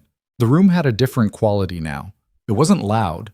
None of this had been loud, but something had shifted in it. Constance Adler was looking at Pruitt with an expression that wasn't quite judgment, but was close enough to matter. Two other board members were examining their copies of the document Mason had circulated. Margaret Ewan had set her copy flat on the table in front of her and folded her hands on top of it. Pruitt looked at Mason with the particular expression of a man who has been a long time in rooms like this and does not enjoy being the person who is losing a technical argument. Mr. Carter's analysis is based on his own site visit and his own reading of the preservation schedule.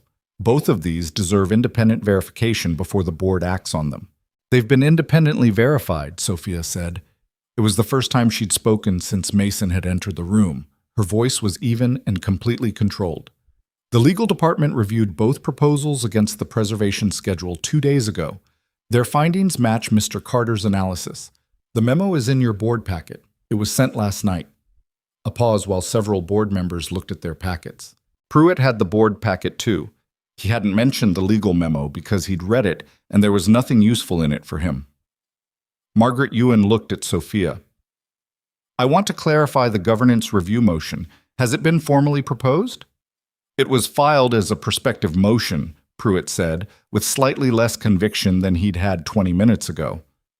The intention was to raise a concern about the contractor selection process," Ewan said, "which we've now addressed technically. I'm going to suggest the board take a short recess." Mason waited in the conference room. He didn't know how long the recess was. It felt like 30 minutes, which probably meant it was 20. He drank his coffee and looked at King Street out the window and thought, with the specific clarity that comes when there's nothing left to do, that he'd said everything he had to say, and the rest of it was going to happen in a room he wasn't in, between people making decisions about things that extended well beyond a contractor's proposal. Elena opened the door at what turned out to be 23 minutes. "They'd like you back in." He went back in. The room felt different. He couldn't have said exactly how. Nobody's expression had dramatically changed. Nobody was visibly upset or celebratory. But the specific tension that Pruitt had been generating in the room's atmosphere had diminished, the way a weather system sometimes just moves on without the storm you'd been bracing for. Margaret Ewan spoke. "Mr. Carter, the board has reviewed the technical documentation and the legal memo. We have 2 remaining questions." "Of course." "The Preservation Board response to the foyer lift concept. You describe it as cautiously positive. What does that mean in practical terms?"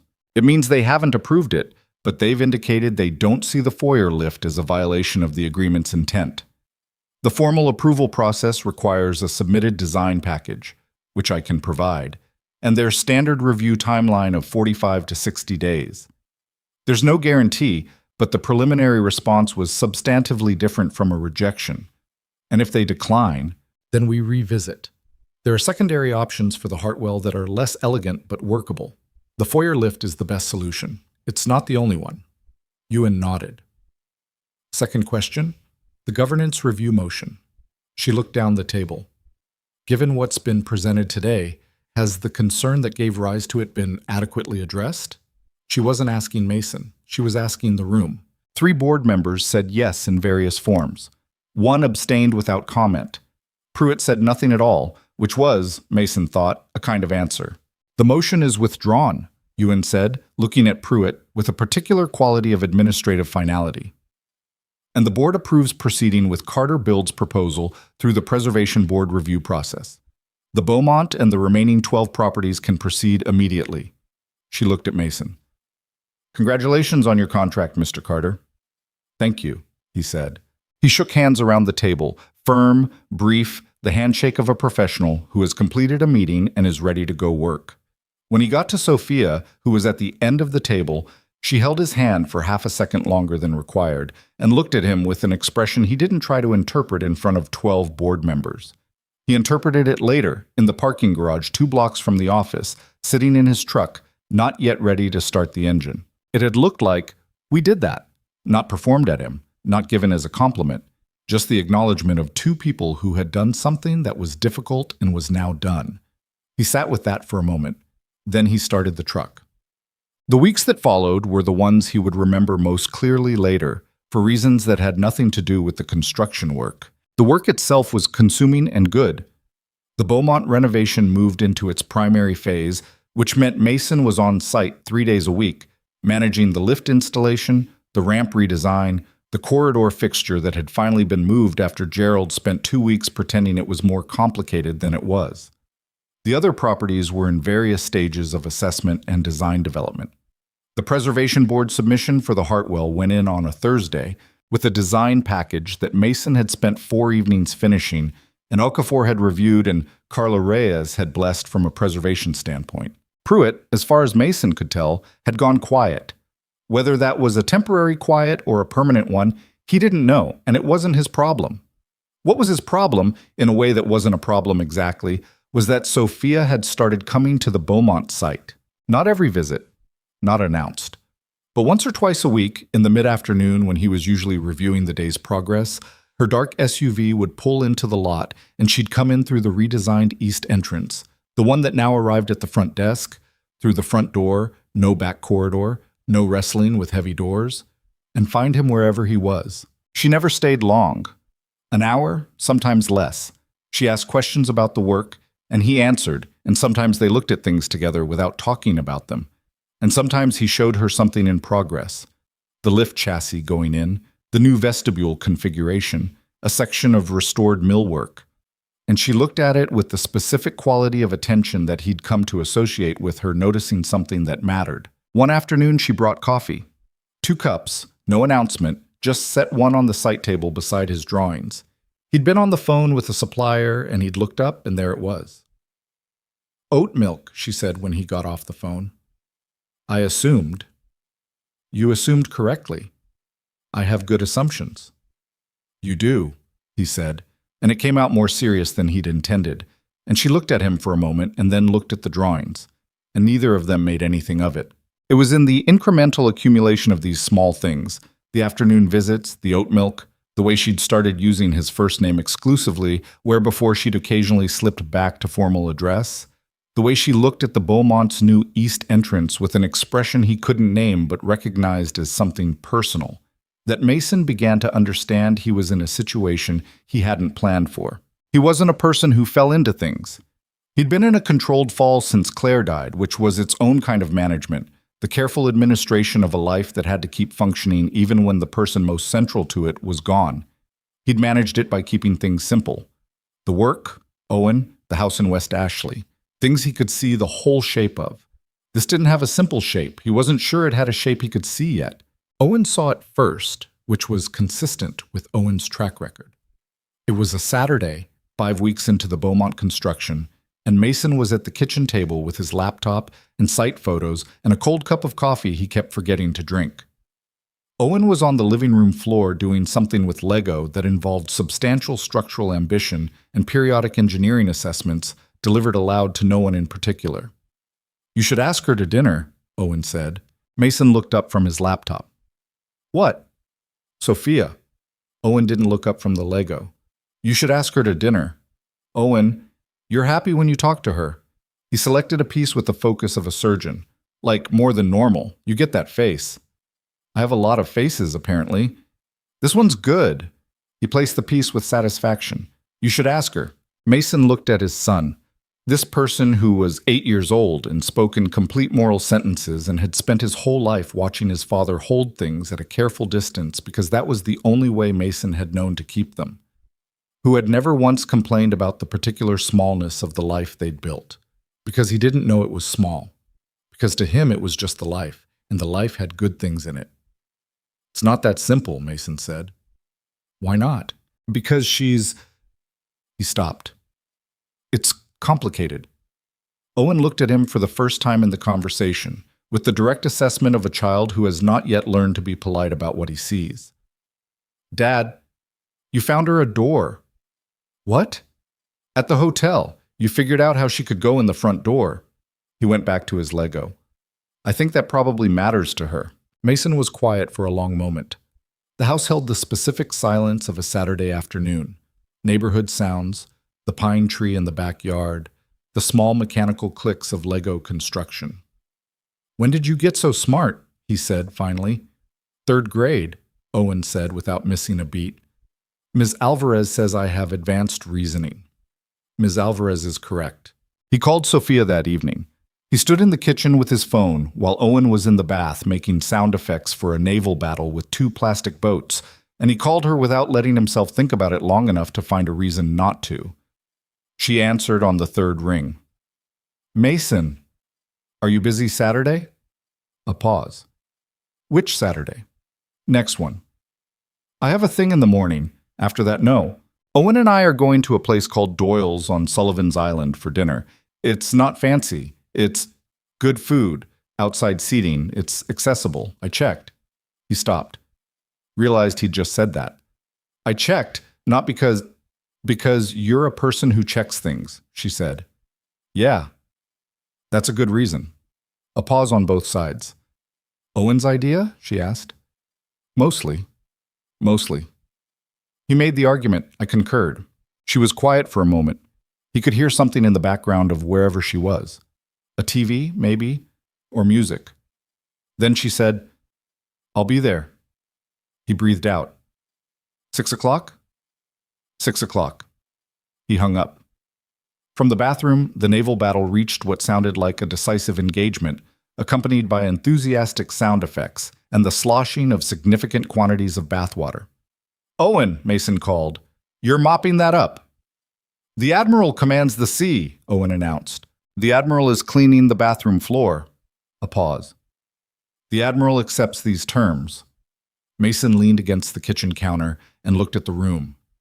The ordinary kitchen, the ordinary Saturday, the cold coffee he'd still forgotten to drink, the plaque on the shelf catching the evening light, a pine tree in the yard and a tire swing and a stack of technical drawings on the table next to his laptop. His life. Which was, he was beginning to understand, not as small as he'd thought. It was just the right size for what was in it. And what was in it was about to change shape slightly, in a direction he hadn't planned for and was choosing anyway. That was the thing about building. You couldn't always see the whole structure from where you stood. Sometimes you just had to trust the foundation. He poured the cold coffee down the drain, made a fresh cup, and went to see about the Admiral.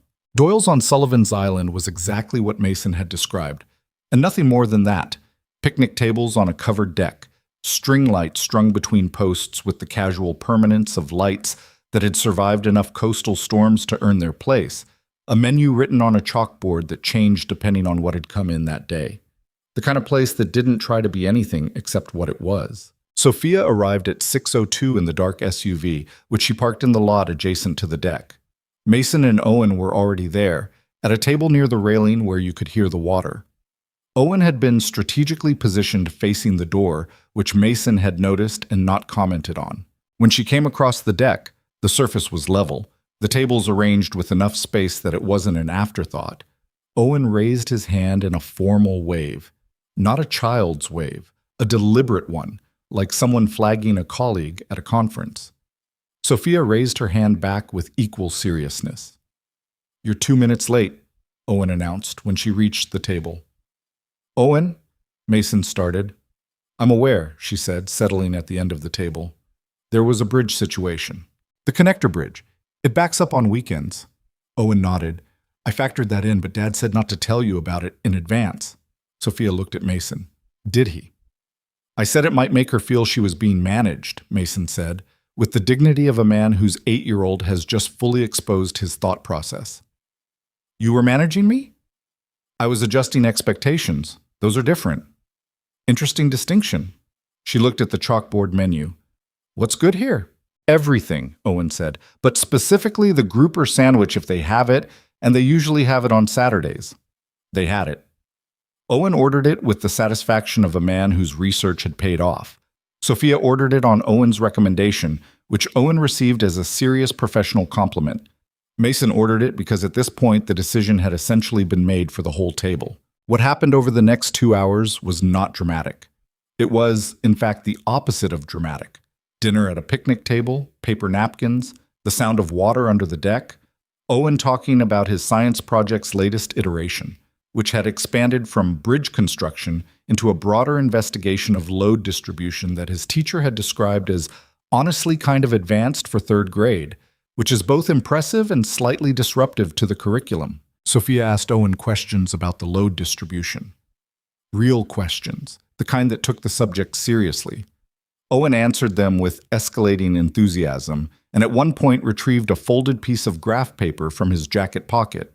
He'd brought notes, because of course he had, and spread it on the table between the plates. Mason watched his son explaining stress vectors to a billionaire at a picnic table on Sullivan's Island, using a pencil stub to point at hand-drawn diagrams, and felt something so acute and difficult to name that he looked out at the water instead, because the alternative was feeling it fully in a public place. He's going to be better at this than me, he said, when Owen had gone to get more napkins. Sophia looked at where Owen had gone, then at Mason. You say that like it concerns you. It doesn't. It just... He stopped. It's something you don't see coming. When your kid starts to be genuinely good at something, the shape of who they're going to be, it's a good shape. Yeah. He picked up his drink. She'd have loved watching him explain that. Claire. He hadn't said her name to Sophia before. Not directly, not in that context. She received it without making it into a moment, just acknowledged it quietly, the way she acknowledged difficult things. What was she like? Sophia asked. He thought about it, which he didn't always do carefully enough before answering. Precise, he said. Like Owen. She measured things before she decided about them. She was funnier than she let people see at first. She had a sense of humor that came out sideways when you weren't expecting it. She could be impatient. He paused. She was working on a bridge project in North Carolina when she got the diagnosis. She finished the project first. She finished the project. She had 8 months. She put in 4 of them finishing a pedestrian bridge in Asheville. He looked at the table. I used to be angry about that. I used to think she should have been home. He turned his drink slowly. Now I think she knew exactly what she was doing. She finished something that would still be there. Sophia was quiet for a moment. Is it still there? Yeah, it's a good bridge. Owen and I drove up to see it a few years ago. He looked up. I didn't tell him whose it was. I just showed him the bridge and said I thought he'd like the engineering. Did he? He walked it back and forth 4 times and said the expansion joints were interesting. Sophia smiled. He's his mother's son, too. Yeah, he is. Owen came back with napkins and sat down and looked between them with the assessment of a child who has noticed that a tone has changed but is old enough not to name it directly. He unfolded his graph paper again. Dad, he said, I need to tell you something about the structural analysis. Tell me. I think I made a math error in section 2, the moment arm calculation. He looked at Sophia. Do you know what a moment arm is? Rotating force, she said. The distance from the pivot point that determines how much leverage you get. Owen looked at his father with an expression of, she's correct, and I approve. Yeah, so I think I got the distance wrong, which means the torque values are off. Fix it tonight when we get home, Mason said. I'm going to. Owen folded his paper back up carefully. The whole model might need to be recalculated. Is that a problem? Owen considered. No, it's better to know. Mason looked at his son and felt, quietly and without ceremony, that this was one of the things he'd gotten right. This particular quality in Owen, the willingness to find his own errors and correct them, the absence of ego about being wrong, was either inherited or taught, and Mason genuinely wasn't sure which, and it didn't matter because it was there. The evening ended with the ease of things that don't need to be pushed. Owen fell into the specific drowsiness he developed around 9 o'clock on evenings where he'd used up a lot of his mind, and by the time they were in the parking lot, he was moving with the slow deliberateness of a person conserving energy. Sophia said goodbye to Owen first. He shook her hand again, formally, and told her the grouper sandwich had been up to standard. High praise, she said. It is, he confirmed, and then leaned slightly on his father's arm, which was the physical vocabulary of a tired child who has run out of performance. Then she looked at Mason in the parking lot with string lights visible on the deck behind him and the sound of water nearby and said, "Thank you for this." Owen did most of the work. "Owen is spectacular," she said. "But I meant you." He wanted to say something useful and didn't have anything, so he just looked at her in the parking lot dark, and she looked back. And there was something in the quality of that. Two people standing in the fact of each other, no agenda, no next meeting on the calendar, that felt like an arrival of some kind. Not a conclusion. An arrival. "Sullivan's Island is beautiful," she said finally. "I keep meaning to come out here more." "Come back," he said. "We're usually here most Saturdays." She looked at him. He meant it, and she understood that he meant it, and neither of them dressed it up into something it wasn't. It was just an open door. "Okay," she said. She drove away. Mason stood in the parking lot with Owen half asleep against his arm and watched the taillights disappear around the corner. "She'll come back," Owen said, with his eyes mostly closed. "How do you know?" "Because she said okay." He yawned enormously. "When she says okay, she means it. I can tell." Mason guided his son toward the truck. "Yeah," he said. "So can I." He shut that. The Preservation Board approved the Hartwell Foyer lift on a Wednesday morning, 11 weeks after Mason submitted the design package. The approval came in the form of a letter, actual paper, delivered by postal mail, because the South Carolina Department of Archives and History operated at its own pace and saw no reason to apologize for it. Mason found it in the Carterville mailbox between a utility bill and a catalog for power tools he hadn't requested, and he stood in the driveway and read it twice. The language was formal and hedged in the way of official documents, but the conclusion was clear. The proposed platform lift installation in the entrance foyer of the Hartwell Hotel was approved as consistent with the preservation agreement, contingent on the specific material and finish specifications detailed in the submitted package. He called Sophia. She picked up mid-first ring, which meant she'd been waiting. "We got the letter," he said. A pause that lasted exactly 1 second. "Read it to me." He read her the relevant section, heard her breathe through it. "Contingent on the material specifications," she said, "which are exactly what's in the design package. Nothing needs to change. So we can proceed." "We can proceed." Another pause. When she spoke, her voice was different. Not softer exactly, but something had come through the composure, something real and slightly unsteady. "I've been trying to fix that building for 2 years." "I know." 2 years, and it took you an afternoon with a measuring tape. "It took you 2 years of not accepting the wrong answer," he said. "That's not nothing." She was quiet for a moment. He stood in his driveway with the letter in his hand and the pine tree dropping needles on the hood of his truck and the neighborhood going about its Wednesday morning. "When can you start?" she asked. "We can have the lift chassis on site in 3 weeks. Installation from there is about 2 weeks, barring complications. And then someone can come in the front door." "And then someone can come in the front door," he said. Construction on the Hartwell began on a Tuesday, with Mason on site and Derek managing the lift installation under the supervision of the fabrication company's technician, a laconic man from Atlanta named Roy, who knew his product the way people know things they've been doing for 20 years, completely, without needing to explain himself. Mason had visited the Hartwell 3 more times in the intervening weeks, always with his notebook and his measuring tape, confirming details, checking clearances, making sure the specifications in the approval letter were reflected exactly in the installation plan. He was the kind of person who checked things that were already confirmed, not because he didn't trust them, but because the gap between confirmed and installed was where problems lived. The foyer installation itself was technically demanding in the particular way of work done inside a historic building. Every action had a consequence for something adjacent. Every fastener required thought about what it was going into. Every surface modification required care about what it might disturb. Roy's team worked slowly and precisely, which Mason appreciated, even when slowly meant the day ran long.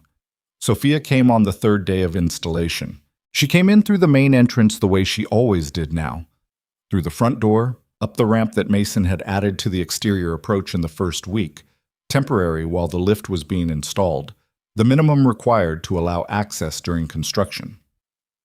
She found Mason in the foyer, watching Roy's team secure the lift chassis to the interior wall face. She didn't say anything. She looked at the lift chassis, steel and mechanism, not yet finished, not yet beautiful, just the bones of it against the old brick. And she looked at the proportions of the foyer, the way the installation occupied its allotted 2.5 feet of wall space without encroaching on the staircase or the atrium sightline. "It disappears," she said. "When it's finished and closed," Mason said, "the panel will be fitted to match the wainscoting. Roy's team does custom finishing. I mean, even now, it fits the space.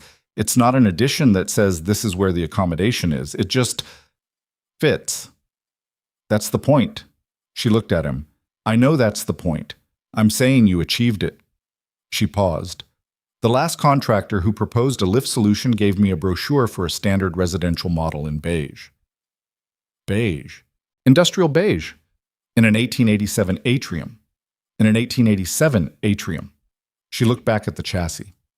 "Roy," she said to the technician. "How long?" Roy looked up from what he was doing. 4 more days on installation, 2 days for finishing, data test." He went back to his work. "Week and a half." "That's all he ever says," Mason said quietly. "Exact numbers, no conversation."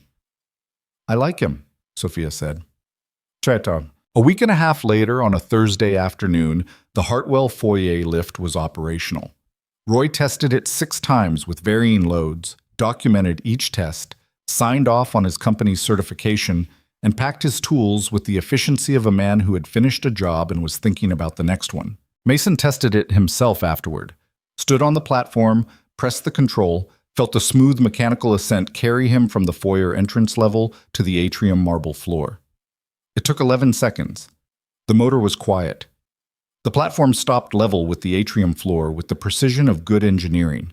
He wrote it down, wrote it up again, checked the gap between the platform edge and the atrium floor, within spec. Checked the fold mechanism when the platform returned to its resting position. Clean, flush, the panel sitting against the wall exactly as designed. The wainscoting match close enough that you wouldn't notice it if you weren't looking. He stepped back and looked at it from the atrium. From 30 feet away, standing in the center of the marble floor, looking toward the entrance foyer through the archway, you could see the top of the staircase, the entrance arch, the door beyond it. You could not particularly see the lift panel. It was there if you looked for it, and invisible if you didn't, which was exactly the taxonomy of good accessibility design: present for the person who needed it, absent for the person who was only looking for something to object to. He was still looking at it when Sophia came into the foyer. She'd been in the hotel, a meeting with the general manager about the renovation timeline, and she came through the interior door into the foyer and stopped. She looked at the lift panel. Then she pressed the call button on the wall, which brought the platform to foyer level with the quiet mechanical precision of Roy's installation. She rolled onto the platform. Mason watched from the atrium archway, not saying anything, because there wasn't anything to say. She pressed the ascend button. 11 seconds. Smooth, quiet. And then the platform stopped, level with the atrium floor, and she rolled off it onto the marble, through the front entrance into the atrium, beneath the full height of the 1887 glass ceiling and the light falling through it. Not through the service corridor, not through the east exit, through the front door. She was still for a moment. The atrium did its thing with sound, held it, made it larger, gave it a quality of presence. Then she looked at Mason, and her face was not composed. She wasn't crying, but she was at the near edge of something, and she didn't hide it, which was its own kind of courage in a person who had spent years managing what she let people see. He crossed the atrium and stood beside her on the marble floor where she'd parked, in the particular warmth of a November afternoon coming through old glass. 2 years, she said. Yeah. It's just a lift. It's not just a lift, he said. She looked at him. He wasn't going to dress it up smaller than it was. It wasn't just a lift. It was a front door. It was the thing she'd told him about the night she'd sat on the bottom step and described waiting for a staff member to come outside and find her. It was small in technical terms, and not small at all in the terms that actually mattered. No, she said, it's not. They stood there in the atrium of the Hartwell Hotel for a while, in the light through the old glass, and said nothing else, because nothing else was required. Mott. 3 months later, the Beaumont House in Columbia reopened after renovation. A month after that, the Bay House. The properties completed in sequence, not perfectly, because nothing in construction goes perfectly. There were delays and a subcontractor dispute in Asheville that cost 3 weeks and considerable frustration, and a supply chain problem with the lift components for the Laurel that required Mason to find an alternative fabricator in 6 days. But they completed, one after another, each one a building that someone who hadn't been able to use it properly before could use now. Harlan Pruitt resigned from the Blackwell Hospitality Group Board in January, citing personal reasons in a 2-sentence letter that said nothing. Margaret Ewan called Sophia to inform her, as a courtesy. Sophia thanked her and went back to work. She didn't discuss it with Mason, and he didn't ask, because some endings don't require autopsy. The Hartwell reopened in March. There was no grand ceremony. Sophia didn't do grand ceremonies for individual properties, though Mason suspected she would eventually agree to one for the portfolio when the full renovation was complete.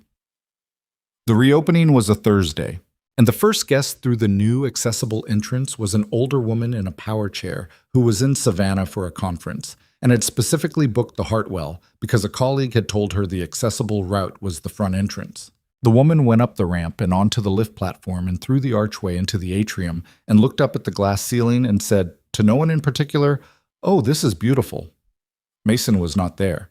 He found out about it later from the hotel's general manager, who told Sophia, who told Mason, the information passing between them in the easy way that information moved between them now, without management, without filter, just as things worth sharing.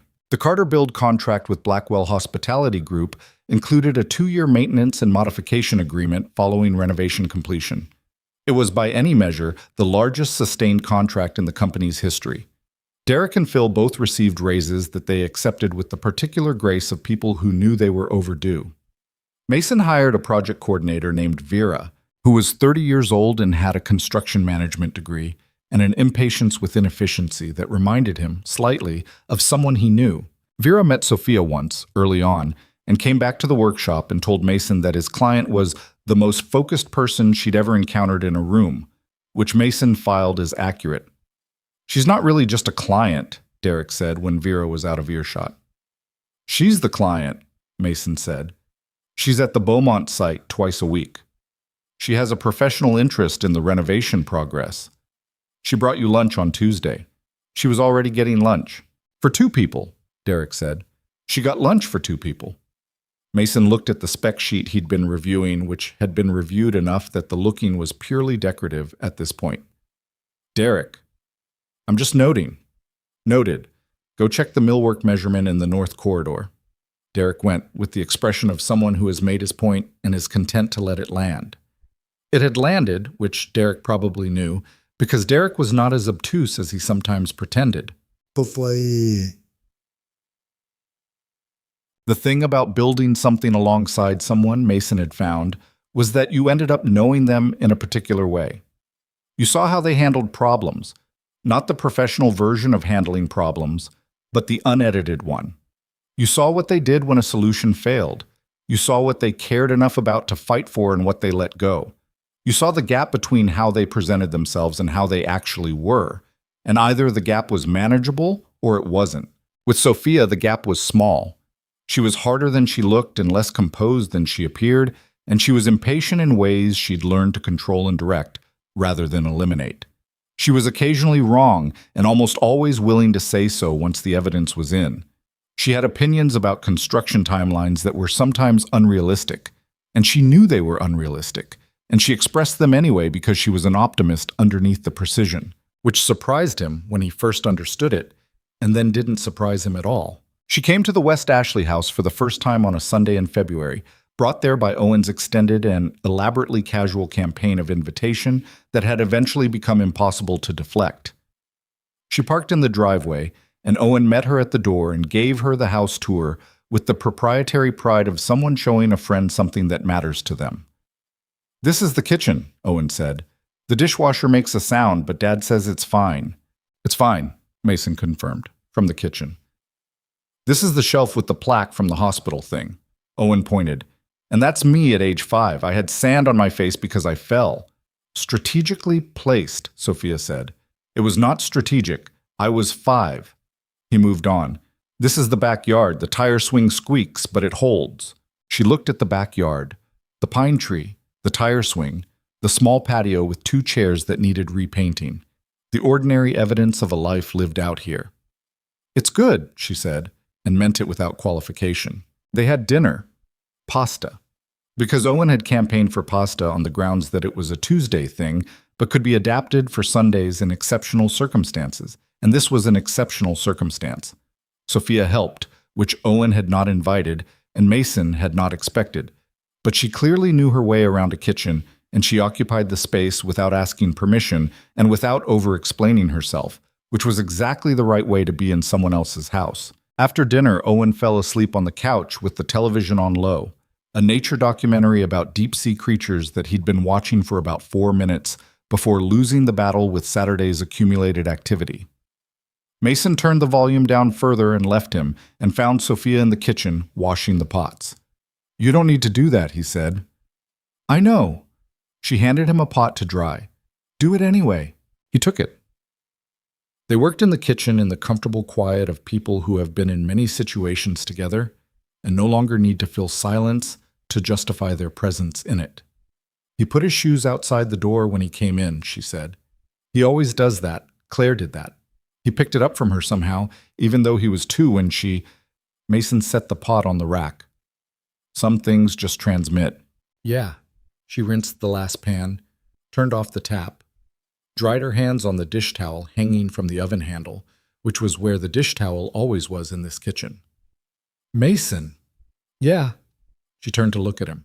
She was close enough that he could see the particular quality of how she looked at things she was about to say directly. "A settling, a decision. I've been in this business for 4 years," she said. "I've sat at tables with a lot of people who wanted something from me or wanted me to want something from them. I've gotten good at knowing the difference." She paused. "You wanted to fix the buildings. That's all you came in with. You didn't come in with anything else." "That's true," he said. I know it is." She looked at him steadily, "which is why I trust what happened after, because it happened after the buildings." He understood what she was saying. He'd thought about it himself, in the way he thought about things he wasn't ready to name. At the kitchen table after Owen was asleep, on the drive to site visits, in the workshop at midnight with the space heater ticking. The particular sequence of it, the work first, the trust earned in technical precision and honest disagreement, and then the other thing growing in the space that the trust made. "Me too," he said. She nodded, a small decisive one, the kind she made when she'd settled something. Then she said, "The dish towel goes on the oven handle. It's always been there. It's a good system. It works," he said. She didn't stay late. Owen was asleep and school was Monday, and there were things she had early in the morning that she hadn't described and he hadn't asked about. She got her jacket from the chair by the door, which was where she'd put it when she came in, and Mason walked her to her car. The February night was cold by Charleston standards. Not brutal, just enough to be real, their breath just visible in the air outside the front door. The neighborhood was quiet. The pine tree stood in the dark of the backyard beyond the fence. "The Hartwell grand reopening is in April," she said at the car. "When the whole portfolio renovation is done, I'm going to have an event." "You don't do events." "I'm doing one." She looked at him. "I want you there, not as the contractor, as the person who figured out the front door." He was quiet for a moment. He thought about standing in the Hartwell atrium the day the lift was tested, watching her roll off the platform onto the marble floor, her face unguarded in a way he didn't often see. "Okay," he said. She looked at him the way she looked at things she was confirming. "And bring Owen." He'll want to see the atrium. He's been asking about it. I know, he emailed me about it. Mason stared at her. He emailed you. 3 weeks ago. He asked if children were allowed at grand reopenings and whether the atrium ceiling was as tall as it looks in pictures. I told him children were not only allowed, they were required, and that yes, the ceiling is taller. She got in her car. He said, and I'm quoting, "Good. I've been reading about glass ceiling restoration, and I have questions." Mason stood by the car with his hand on the roof, looking at her through the window, and felt something that was simple and large and didn't require a name. He didn't tell me he emailed you. He wanted it to be his idea, she said, which it was. She drove away. He stood on the front walk in the February cold for a moment, looking at the street where her taillights had turned the corner. Then he went back inside. Owen was still asleep on the couch, the nature documentary having progressed to something about bioluminescent fish in the deep ocean, the creatures glowing in the dark water on the screen. Mason sat in the other chair and watched his son sleep for a minute, the way you do when the moment is ordinary and you know, somehow, that you'll want to remember it. The grand reopening of the Hartwell Hotel was on a Saturday in late April, which in Savannah meant warm and slightly humid, the azaleas in Forsyth Park already deep into their season, the city moving with the particular ease it had in spring when the tourists were present but not yet overwhelming and the heat hadn't yet become serious. It was not the kind of event Sophia had previously been associated with. No chandelier-lit ballroom, no formal program. She'd rented the block adjacent to the hotel, set up tables outside, invited press and local figures and a list of guests that included people from the accessibility community, disability advocacy organizations, the preservation board members who had approved the Hartwell lift, the hospital board from Charleston, a pediatric patient from Roper Street, Francis, whose name Mason had put on the list himself when Sophia had asked if there was anyone he wanted included. The event started at 4. By 4:15, it was clear that Sophia had underestimated the response. The block was full. The inside of the hotel was full. People were spilling onto the sidewalk with drinks in a way that was either a logistical problem or a sign the event was working, depending on how you looked at it. Owen had dressed himself. Mason had been informed this was happening and had not interfered. The result was a blue button-down shirt, dark pants, and his best shoes, with the hair combed into a configuration that was more disciplined than his usual approach, clearly deliberate. "You look professional," Mason told him. "I have questions for the ceiling conservators," Owen said. "I want to make a good impression." There may not be ceiling conservators present. There might be. There were not. But Owen found an architect who had worked on the original 1990s renovation and spent 40 minutes asking him about the glass ceiling restoration, with a specificity that left the architect looking mildly delighted and slightly cornered. Mason moved through the event the way he moved through all events, carefully, with the awareness of someone who is not entirely in his element but has enough experience to manage it. He talked to people. He answered questions about the renovation that people approached him with, which happened more often as the evening went on because word had spread about who he was. He was not entirely comfortable with this and managed it by asking questions in return, which people generally preferred anyway. At 6 o'clock, Sophia called the crowd to attention. She was in the atrium, positioned near the base of the marble staircase where Mason had once sat on a step, while she looked up at the glass ceiling.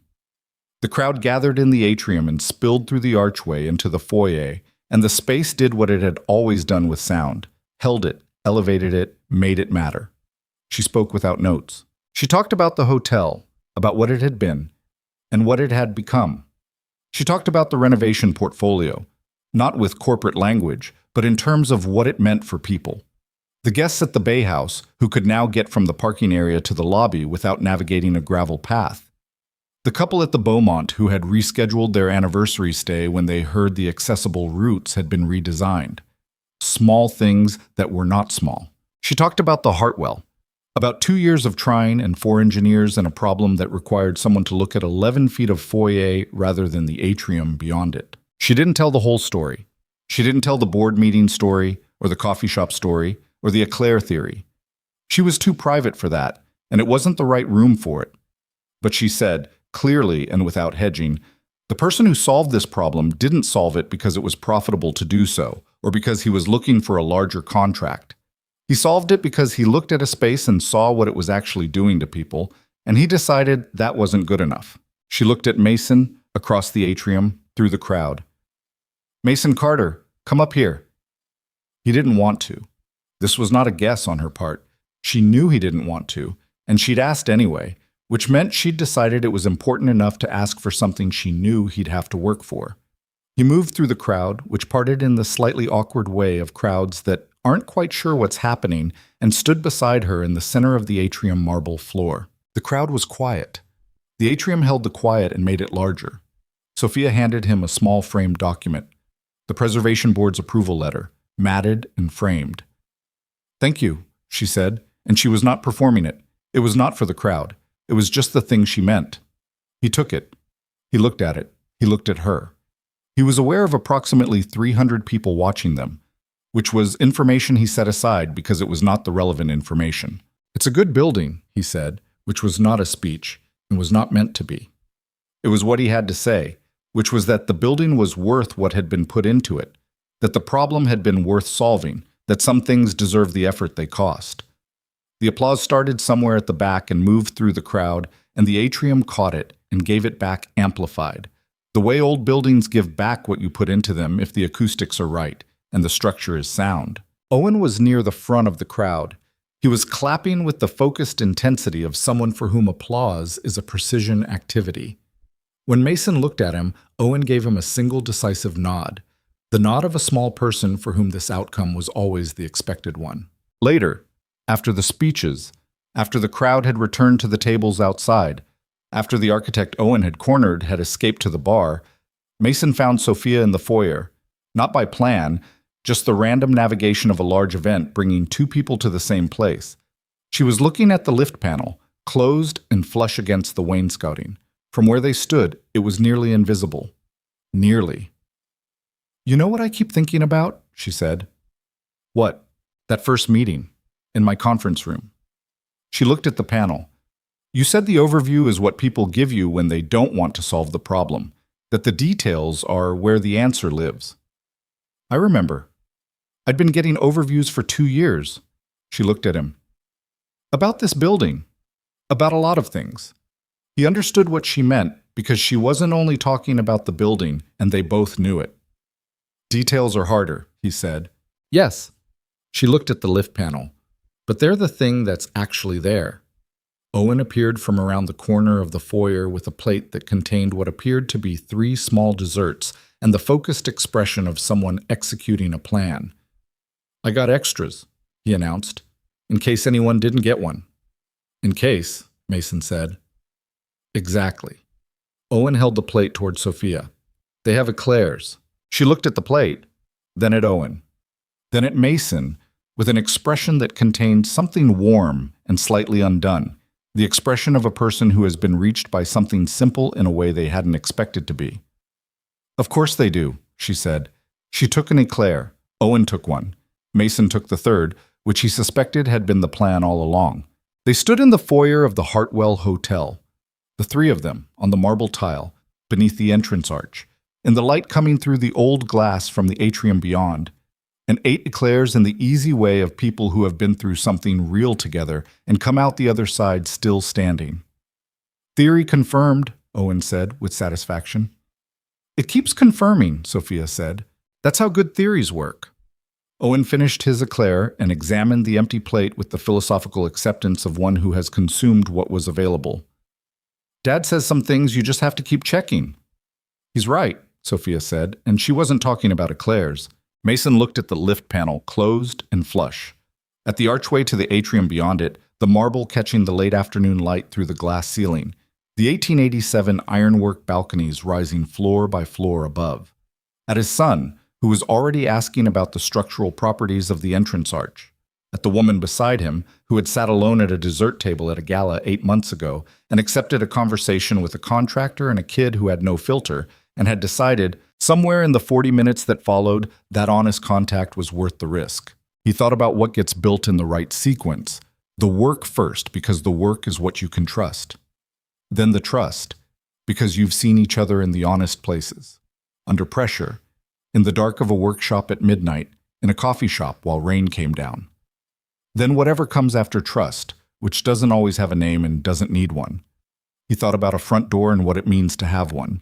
He thought about Owen at 8 years old explaining load distribution to a billionaire at a picnic table, graph paper spread between the plates, and about a woman who had asked real questions and meant them, and about how that one quality, asking real questions, actually wanting the answer, was possibly the most important thing a person could be. He thought about 5 marble steps and 11 feet of foyer and 2.5 feet of wall space, and how the answer had been there the whole time, waiting for someone willing to look at what was actually there rather than what everyone had agreed to see. The event went on outside. The street full of people, the April evening soft and warm, the hotel standing at the corner of the historic district as it had for 138 years, solid and particular, built by someone with more money than restraint who had no idea, building it, what it would eventually need to become. Mason Carter stood in the foyer of the Hartwell with an empty eclair plate and his son and the woman he'd found sitting alone at a dessert table, and he was, without drama and without decoration, exactly where he was supposed to be. Some things, he had come to understand, you build deliberately. Load calculations and preservation schedules and structural surveys, everything measured and verified and rechecked. And some things build themselves, in the spaces between the work, when you're paying attention to the right details, when you stop performing ease and just find it, quietly, in the company of people who see you clearly and stay anyway. Both kinds are worth building. Both kinds last.